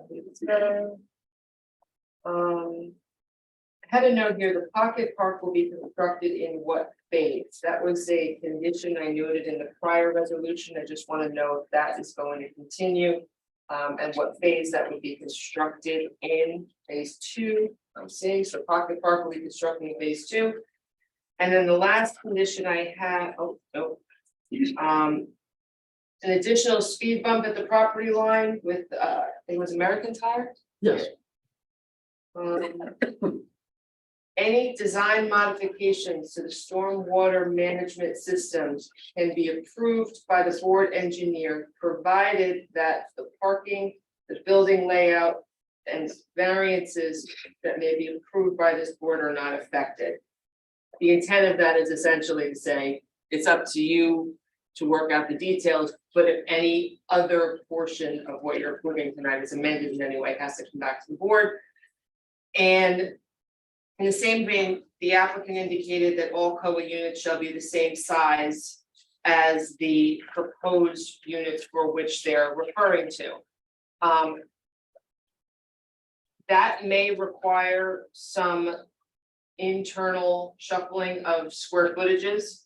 So I think what we would want to put there is something similar to the applicant may testify that the sizes of the units would be approximately. I think the condition could be that I think the condition could be more broad. It should say that the co-units and square footage amenities will be substantively similar to the market rate units as opposed to being distinct. And if anything needs to be moved around, I think you take satisfaction of the board's planner and engineer. Correct, and that was a, but to the extent that it doesn't, again, change the footprint or anything like that, if it's all internal, that could be the satisfaction of the board plan. And I think that's it. Okay, so is there someone who wants to make that motion? Someone. For a second? Campion second. Can't be a second. Okay, now we can have discussion. And who wants to jump up? I'll jump in, since I was here for the last time. This certainly is an underutilized site, for sure. Nobody wants to see it develop more than I do. The previous approval, because we did talk about it a lot, was so difficult for this board. Allow me to put a little testimony here. Originally, we were shown a very modern structure for that plan. And we flat out said, oh my goodness, it is not in the historic district, but it's adjacent to the historic district. So we got back, and that's how we ended up with a plan that looked like it may have been there, even though it wasn't adaptive reuse. It may have been there for some time. I feel like this applicant is that history, the history is not on their side, because if they look back at history, or if they register what the board talked about last time, every compromise that this board made, and we made a lot of compromises, like of not allowing folks to walk too far to their car. Admittedly, you know, there's no ordinance that says how far you can walk to your car, but that's why we essentially raised the building and put 24 spaces underneath. That was a compromise. Hence, it got you up to that 5 stories. I feel like you guys took everything that we allowed on the last application and really just exacerbated it and made it worse. Buying lot 4 did increase make the circulation better. Absolutely. When I heard you were buying lot 4, again, knowing that you already had a demolition permit for that house, knowing that it's not included in our historic district. However, history, the HPC asked us to include it in 2018 or 2019. I forget what it was. We chose not to act. That is not your problem. You're well within your right. We chose not to act. But when I was thinking to myself, I had so many people come up to me and say, wow, did you see that house on Broad Street? Somebody's doing something to it, because all the siding came off, all the asbestos came off. And I was thinking, wow, they're going to do something with that property to add more. You know, 13 units is, in my opinion, from a density perspective, not a big deal. The massing of that building to add 13 units, I'm not there. I am not there, because to me, that building looks enormous to add 13 units. And if you remember, we also talked about the fact why those apartments were small, because we didn't want school-age children there. There is no playground. Yes, it is adjacent to a baseball field. I get it. But we really wanted the live-work type of apartments there. So now, when you look and you say, is this site particularly suitable for this? Given there's dog legs, no. Like on paper, yes, because it gives you more parking. But the fact that we've just basically took all the consternation that we had over the long walk on the northbound lot, and now we put it on the westbound lot. And even though it's 2.8 times our minimum lot size, it's a minimum lot size that's shaped like an X. So there is a handicap there, I understand it, but to me, again, you know, if you had a magic wand, I thought, wow, they bought lot 4. They're gonna renovate that building and maybe they'll turn into row houses in the back, add a couple more units, put that, my opinion. He's not either beholder, put that building in that I'd be so proud to pass by on Route 12 coming in. Almost to the point where, well, was that part of the same factory? That's what we were going for last time. We were not going for a full-on 5-story. If you look at that old building that we already approved, yes, it's 5 stories tall. However, from the street, bottom floor was all glass essentially because it was parking. Then there were 2 floors. And then there were other floors that were set back. So really, when you look at it, nobody's gonna look at the massing as, in my opinion, as a 5-story building. So when I look at it, it's, I feel that, again, had we looked back or had the applicant look back at how we got to where we were before, you know, again, I would have said, wow, you know what, build that old building, do something with that old house, add some houses behind it, do something creative there, row houses, something or other, and call it a day. That's how I would have proceeded. But the way it stands now, I think it's a monolithic structure that I don't want to see personally. I don't see it. I don't see it fitting in. And again, maybe because of all that consternation of the last applicant, where we made the architect go back and redesign the building, we made him raise the building. All those things were trying to compromise. And now I feel like all our compromises were just taken to the max. And for that point, I can't support it the way it is now. Not because of the density. If there were 13 more units someplace else that didn't have all these issues, I could support that. Anybody else want to speak? I do want to support Todd's point. 2 Todd's points. It's almost, the word I was going to use, Todd, was disrespectful to the board. Yeah. Was that Todd's points added on to the disrespect I felt, the preemptive demolition permit. I'm not sure how, I've been told it's officially legal, the way around you chose to do it. But I felt that that preemptive demolition permit was extremely disrespectful to this board in assessing. It was like we were being given a done deal that the house was going. You didn't allow us to discuss what other options could happen in that spot. You don't even, it doesn't even, you even suggest that the prior application would be successful in that spot. We don't even, to our standards, to the standards we have to consider, we don't even provide the right amount, the full parking.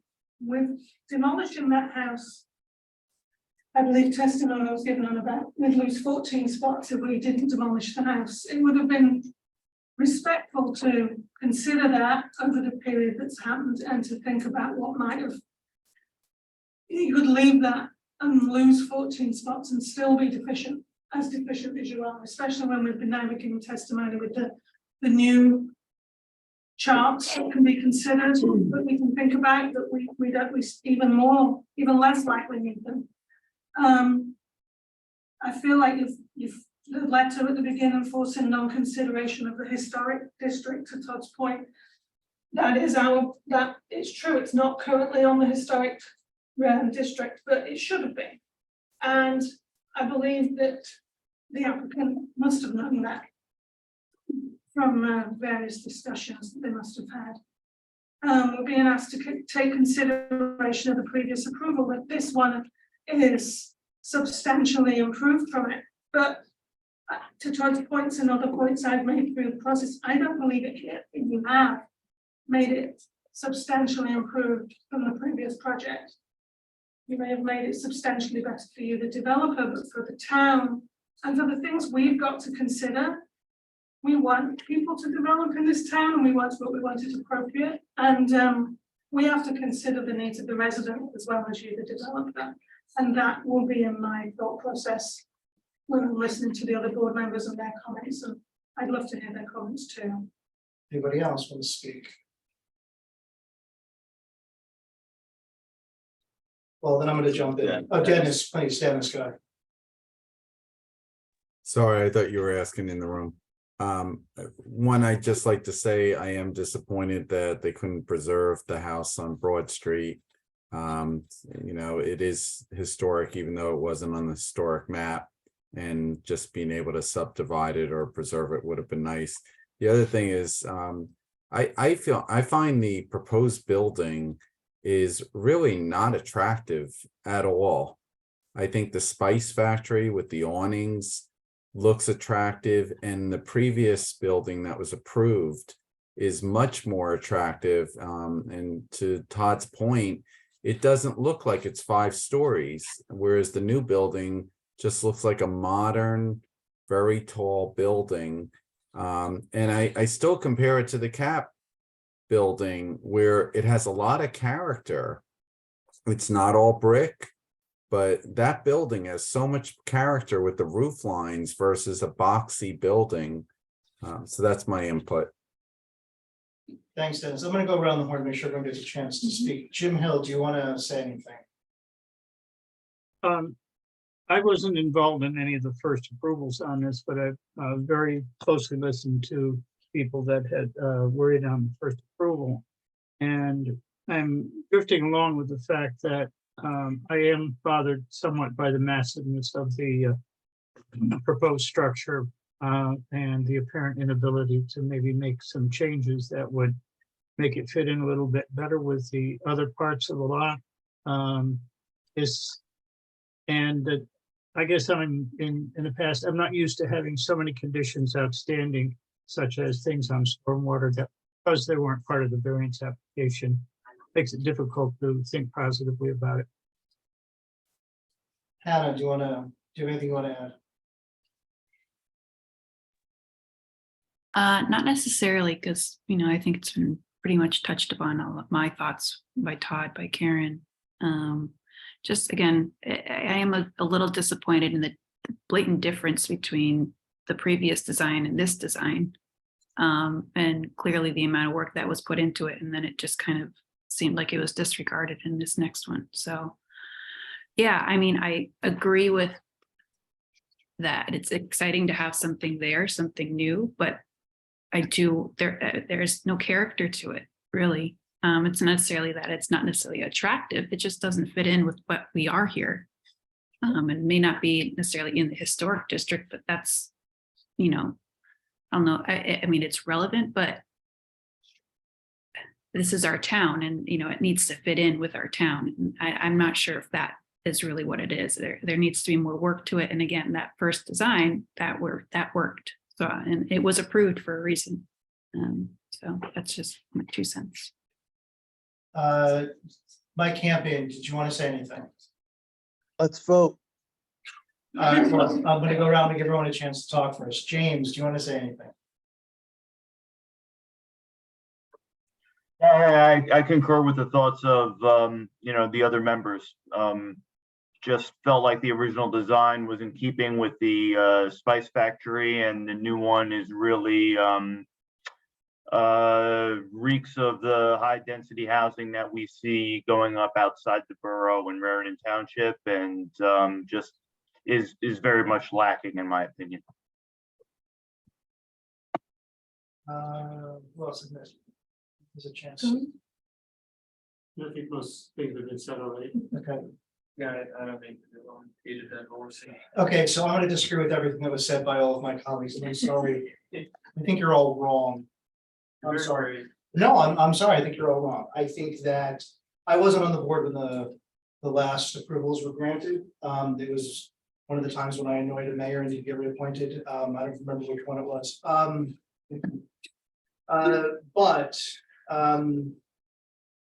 The only way that Flemington is going to work and have a vibrant downtown is if we have people living in town being able to walk to our businesses. The way that happens is to build some high density housing on lots that are appropriate to do it.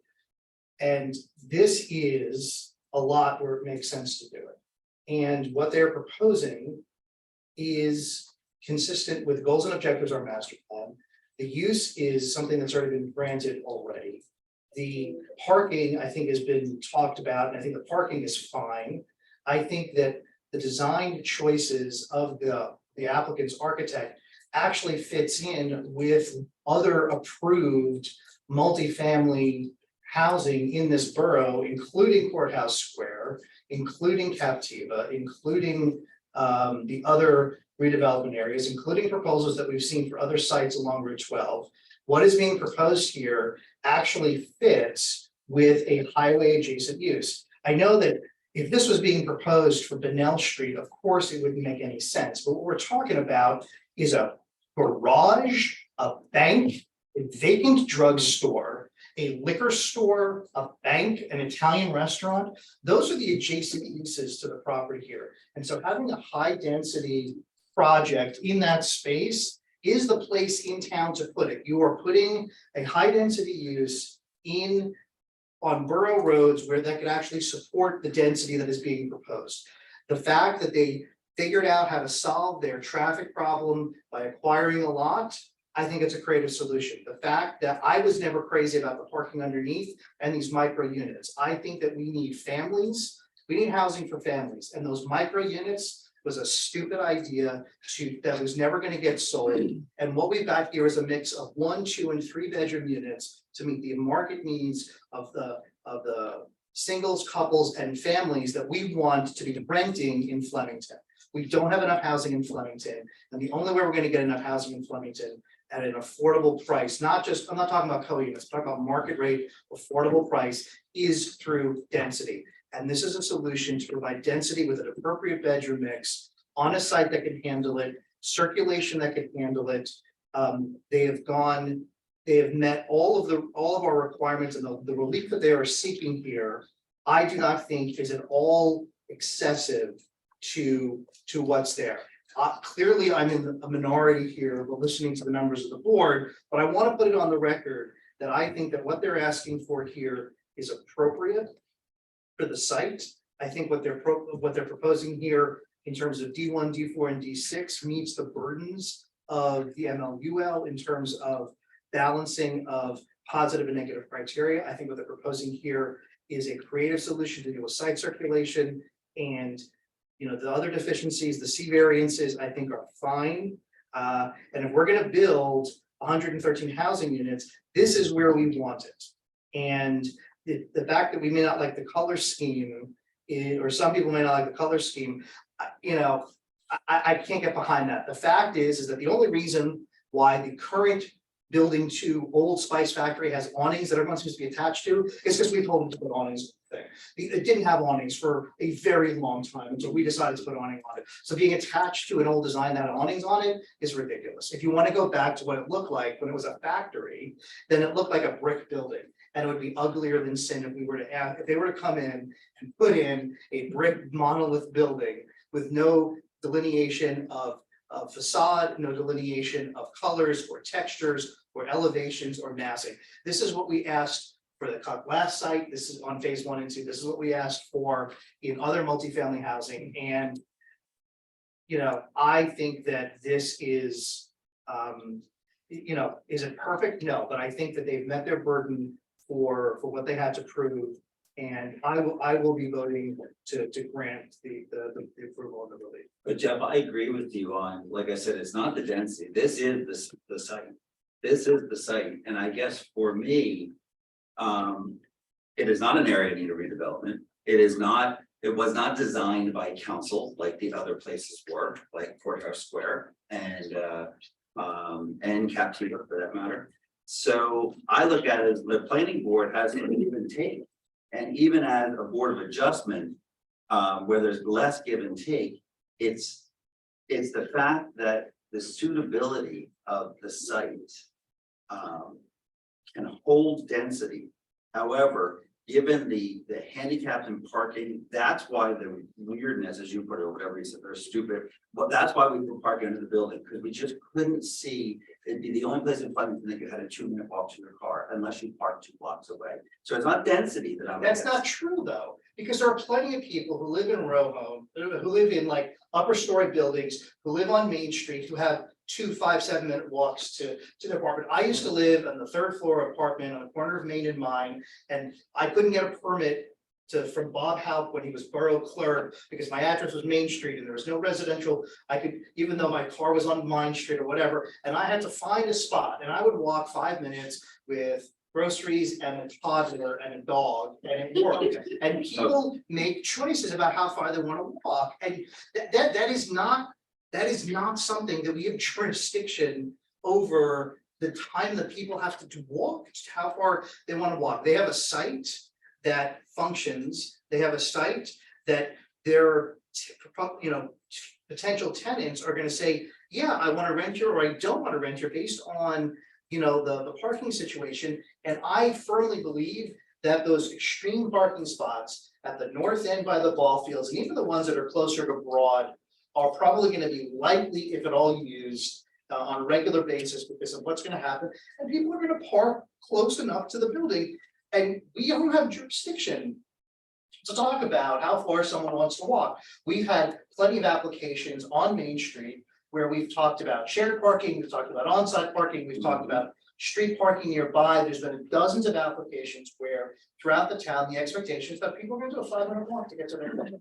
Like, I don't, that's, and we should not, they've come up with a solution for the peculiarities of this site.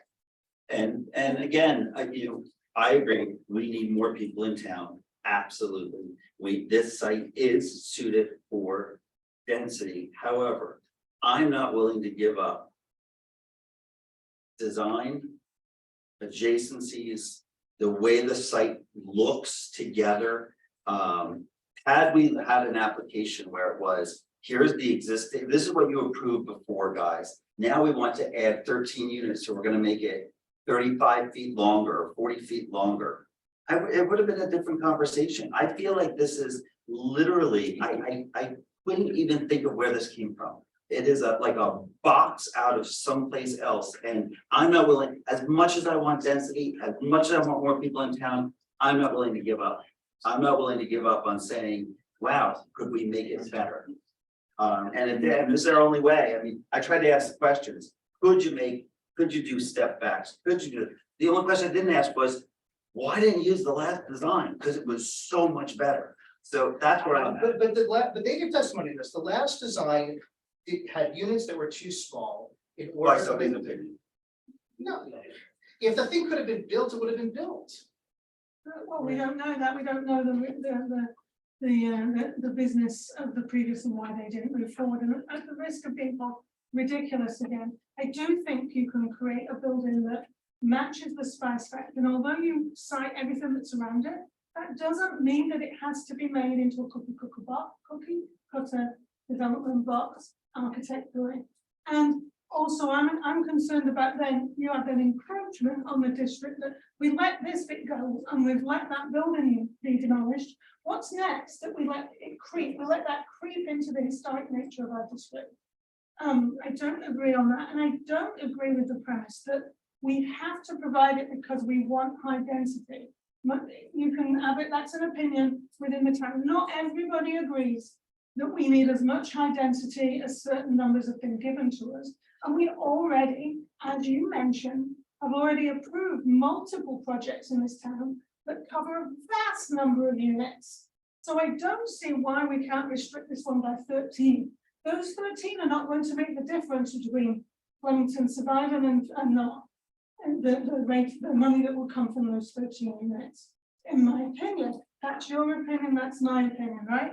That you can say we've been told we need to provide high density units and more walkable units, and people are going to do that. Not everybody agrees. Maybe we need to look at single family homes more, but I don't know. That's not the place for this discussion, necessarily. But certainly the fact that you raise several developments that have been approved, that are in construction or have been approved with multiple hundreds of units in our town, I'm not sure that that's a successful argument for just doing this because we've been told we've got to build more units. I am frustrated by the disrespect shown by the applicant in terms of what they the side before. Very disappointed.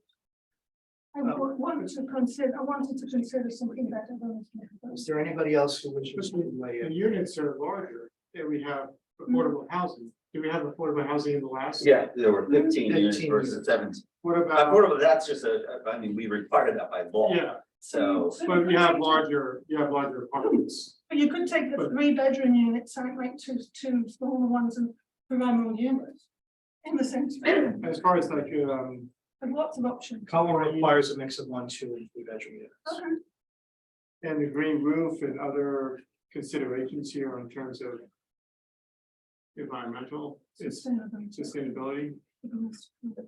I mean, the previous plan had. But for instance, if you don't build a car park on lot 4, you could leave the house and provide impervious coverage of a park or greenery that could be used as a residential thing. As Jeff said, people aren't going to park there anyway.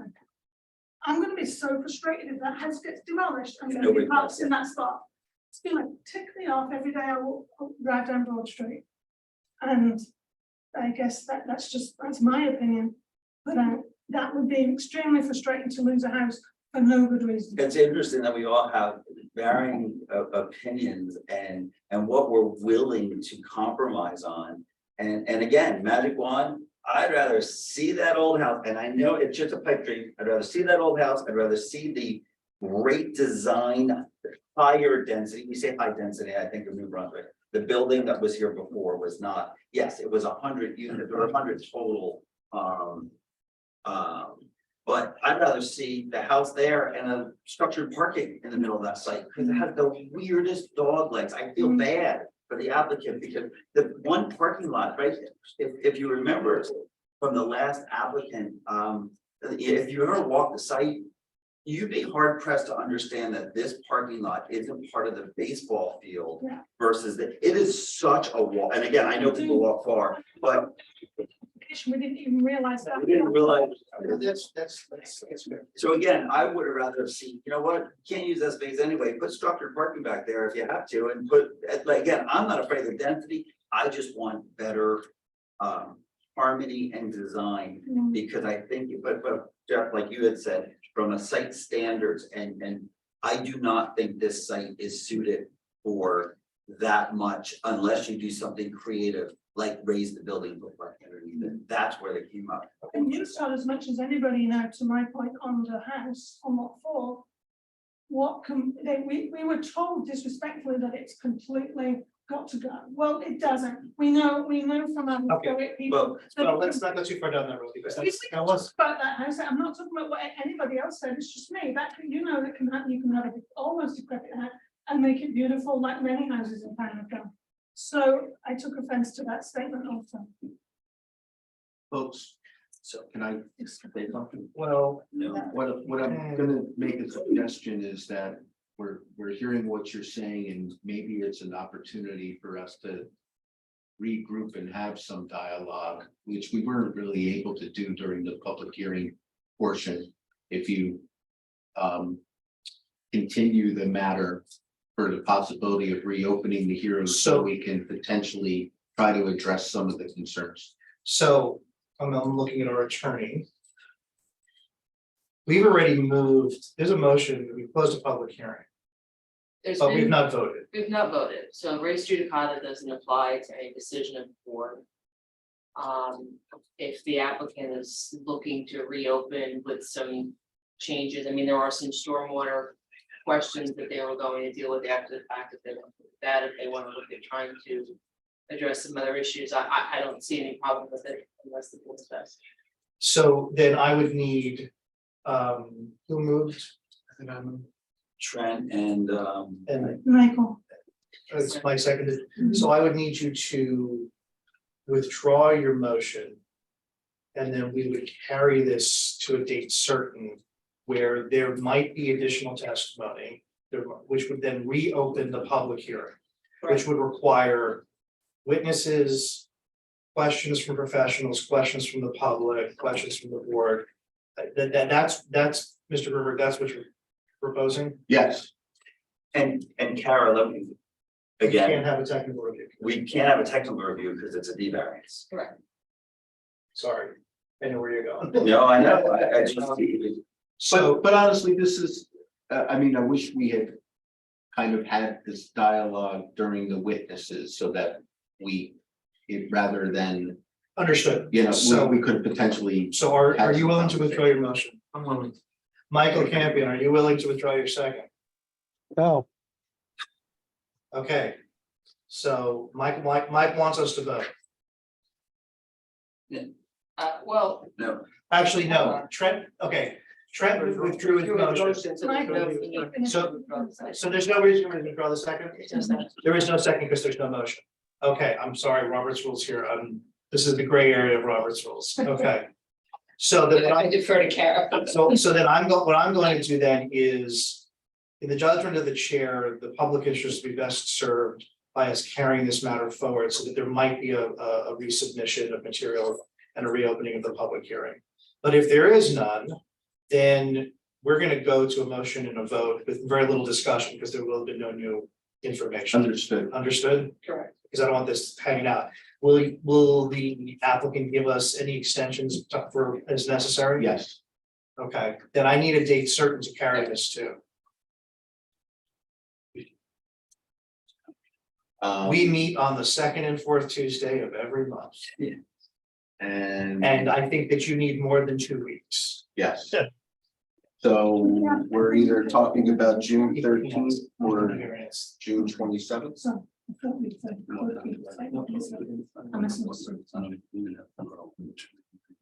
June 27th. June 27th.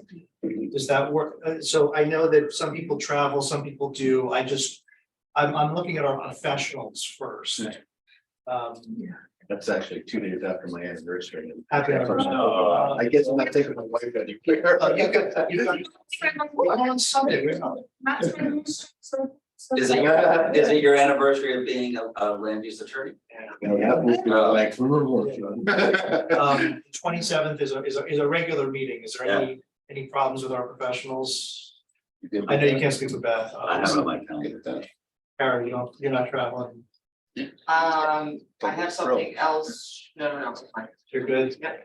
All right, so then we are going to carry this motion to June 27th, 2023, 7 p.m. in this room. No further notice was provided. Please do the work. And if we need more time, please come here and we'll carry it forward. We'll extend to the end of July right now, just for the record. So for the record, any time is extended to July, if you can present it right, and send it to our thank you.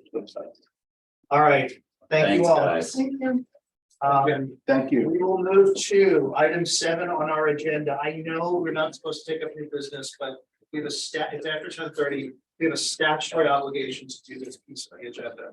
Well, from a discussion perspective. Because this. We announced date, no Yes, further no notice. further notice. Okay. All right, so the ordinance of repealing this overlay, because I know that from on our subcommittee conversation, just to make it easy for the board. I'm just wondering if you need all of the professionals here for this discussion. I need at least our planner for sure. Right. Let me ask this, so I'm gonna ask, when we get to that point on the agenda, do we anticipate an engineer's report? No. Do we anticipate a traffic engineer's report? no, So our responsibility is to. I'm sorry, Mike Campion is leaving the meeting, so, Mike's leaving the meeting? yeah. I just got a text. He's gotta get up early. He's gotta get up early. Okay, so we'll just note that at 10:40, Mike, 10:40. that's the meeting? Mhm. Okay, You still have we have more. Yeah, he is still here, I can just That's fine. look at it. So what's, do you mind if I take this? No. So What do you? Well, what's before us is we have an ordinance that we need to determine if it's consistent or not inconsistent, whatever the words are, right, with our master plan. Yes, So this is a short conversation. it's a very short conversation. I'm gonna go fast. Yes, so let me do this, I'm faster. Okay, so Flemington Borough Council introduced a ordinance 2023-16, which was finally properly transmitted to us by the acting clerk. Yes. Which is then coming up for second reading public hearing at the Borough Council's next meeting. It would repeal the ordinance passed 2020-02, which concerns 2610, 2611, and 2641 sections of our code, which is the overlay for mixed-use multifamily districts. We have to provide comment whether it is consistent or not inconsistent, or whatever you want to say it, with the goals and objectives of our master plan. This is going to be very quick. Brett, on 1 foot, can you tell us, have you had a chance to review the ordinance? I have. And what is your opinion? So I actually wanted to give you guys 3 references to the master plan. I'll be quick though. Goal 3 on page 14, include strategies to encourage community and economic development in the borough. A little open to interpretation if you guys are looking for whatever you're determining, if it's not inconsistent or consistent. But I think the elephant in the room is the MUMF recommendation on page 35, which says that MUMF overlay should be expanded to include block 45, block 100. Obviously, it appears that the removal of the overlay, which is referenced in the ordinance, is inconsistent with that. And then the last portion of the master plan I wanted to highlight for you guys was on that same page 35. It says the area along Route 12 west of South Main, which includes but is not limited to this overlay district, should be evaluated to determine how redevelopment in this area can be best accomplished to meet borough goals for non-residential uses that complement the borough's downtown revitalization efforts. So then that's similar to the first one, a little open to interpretation. Okay, so what well, let me just put it. They want to repeal something that we say is a goal and objective of our plan, is that right? Yeah. So that is definitionally inconsistent with the goals and Right, objectives of that's the plan. Which is that page 35, right? Yes, removing the overlay is inconsistent with our master. Because it's been in our master plan since I believe 2010 asking for this. We finally got an ordinance. Now, again, we can debate on, sorry, what is your confusion? I don't My know. confusion is that I thought the removal of the overlay was suggested by Beth. your It was co-op. not. No, Now, Oh, let me, that's what that was, what. yeah, because Marcia lied to you. What happened was, Oh, here, wait, I'm just- I'm putting this out there on the record for the recording and I don't care. What happened was that after a meeting with the proposed developer, the mayor asked our planning board planner, what if I don't want to have housing there? And Beth, in answering an honest question, Beth said, well, if you don't want housing there, you could always remove the overlay. And it was not meant as a policy recommendation, it was meant as a technical answer to a specific question from an elected official. Right, but why would that say you could remove the overlay when it's not? no, you No. can't. You can, from a legal perspective. Legally, that's how council can do that, This but it is not, it is inconsistent with our master plan. So I'm asking for us to, a motion in a second for us to tell council that this proposed revocation of the overlay is inconsistent with our master But plan. they can still vote to do it. They can do whatever they Yeah, want, but but they have to provide testimony at the meeting Yeah. that This- why they're doing this. And why they're choosing to ignore the planning board's master plan updates. So by indicating the 3 sections that we just did in the master plan, page 14, the 2 on page 35, by you making recommendations that those are the reasons they are inconsistent, the council then has to make specific findings on the record as to why they are choosing to adopt the ordinance, irrespective of those inconsistencies. And if they don't do this on the record, I'm putting this out there, if they do not put that on the record, I'm gonna file a lawsuit on behalf of the planning board, because this is ridiculous. They cannot ignore us. If they put it on the record and they do their due diligence and they take a vote, that's fine, but last time they blew through without actually putting stuff on the record that they needed to. And I'm not gonna stand for it We've anymore. done that before, we've suggested things are inconsistent, and they still vote like that, like the redevelopment agreement that was rushed through at the end of last year. No, we said that was inconsistent. They have to put on the With three record, reasons, and it still got voted. they have to, We didn't make them put. they're allowed to vote for it, that's their right. But but they have to put something on the record responding to each of these three sections of our documents, period. So I need a motion in a second. So moved. Jim moves, Second. Todd seconds, to deem this inconsistent. Any Yeah. further discussion? Now we got Call the roll. nine. Yes, 9. 9. Mr. Hill, Yes. Mr. Cook, Yes. Mr. Dashna, Yes. Mr. Levitt, Yes. Ms. Giffen, Yes. Ms. Weitzman, Yes.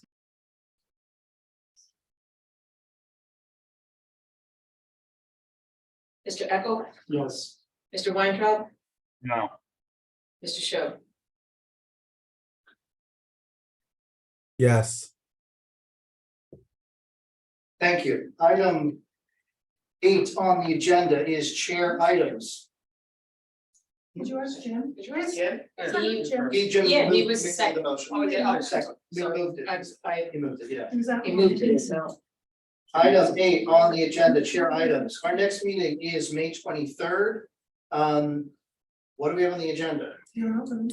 Subcommittees. Subcommittee reports, anything else? No applications? We do have a completeness for Douglas Stryker, Yes, so that's the Brown Street. Brown Street. So I just want, just so everybody knows, Beth's firm has a conflict with that one, and we're gonna get another planner. When we get to that point, right? That's the one. That's the one. So for completeness, it's mostly Bob Clerico and a technical review, so I'm less concerned about completeness. And he has done his completeness report Yeah, and sent it to the applicant. They're going to be supplying some other information, right, hopefully, by then. okay, so but we are gonna get a planner to cover, right?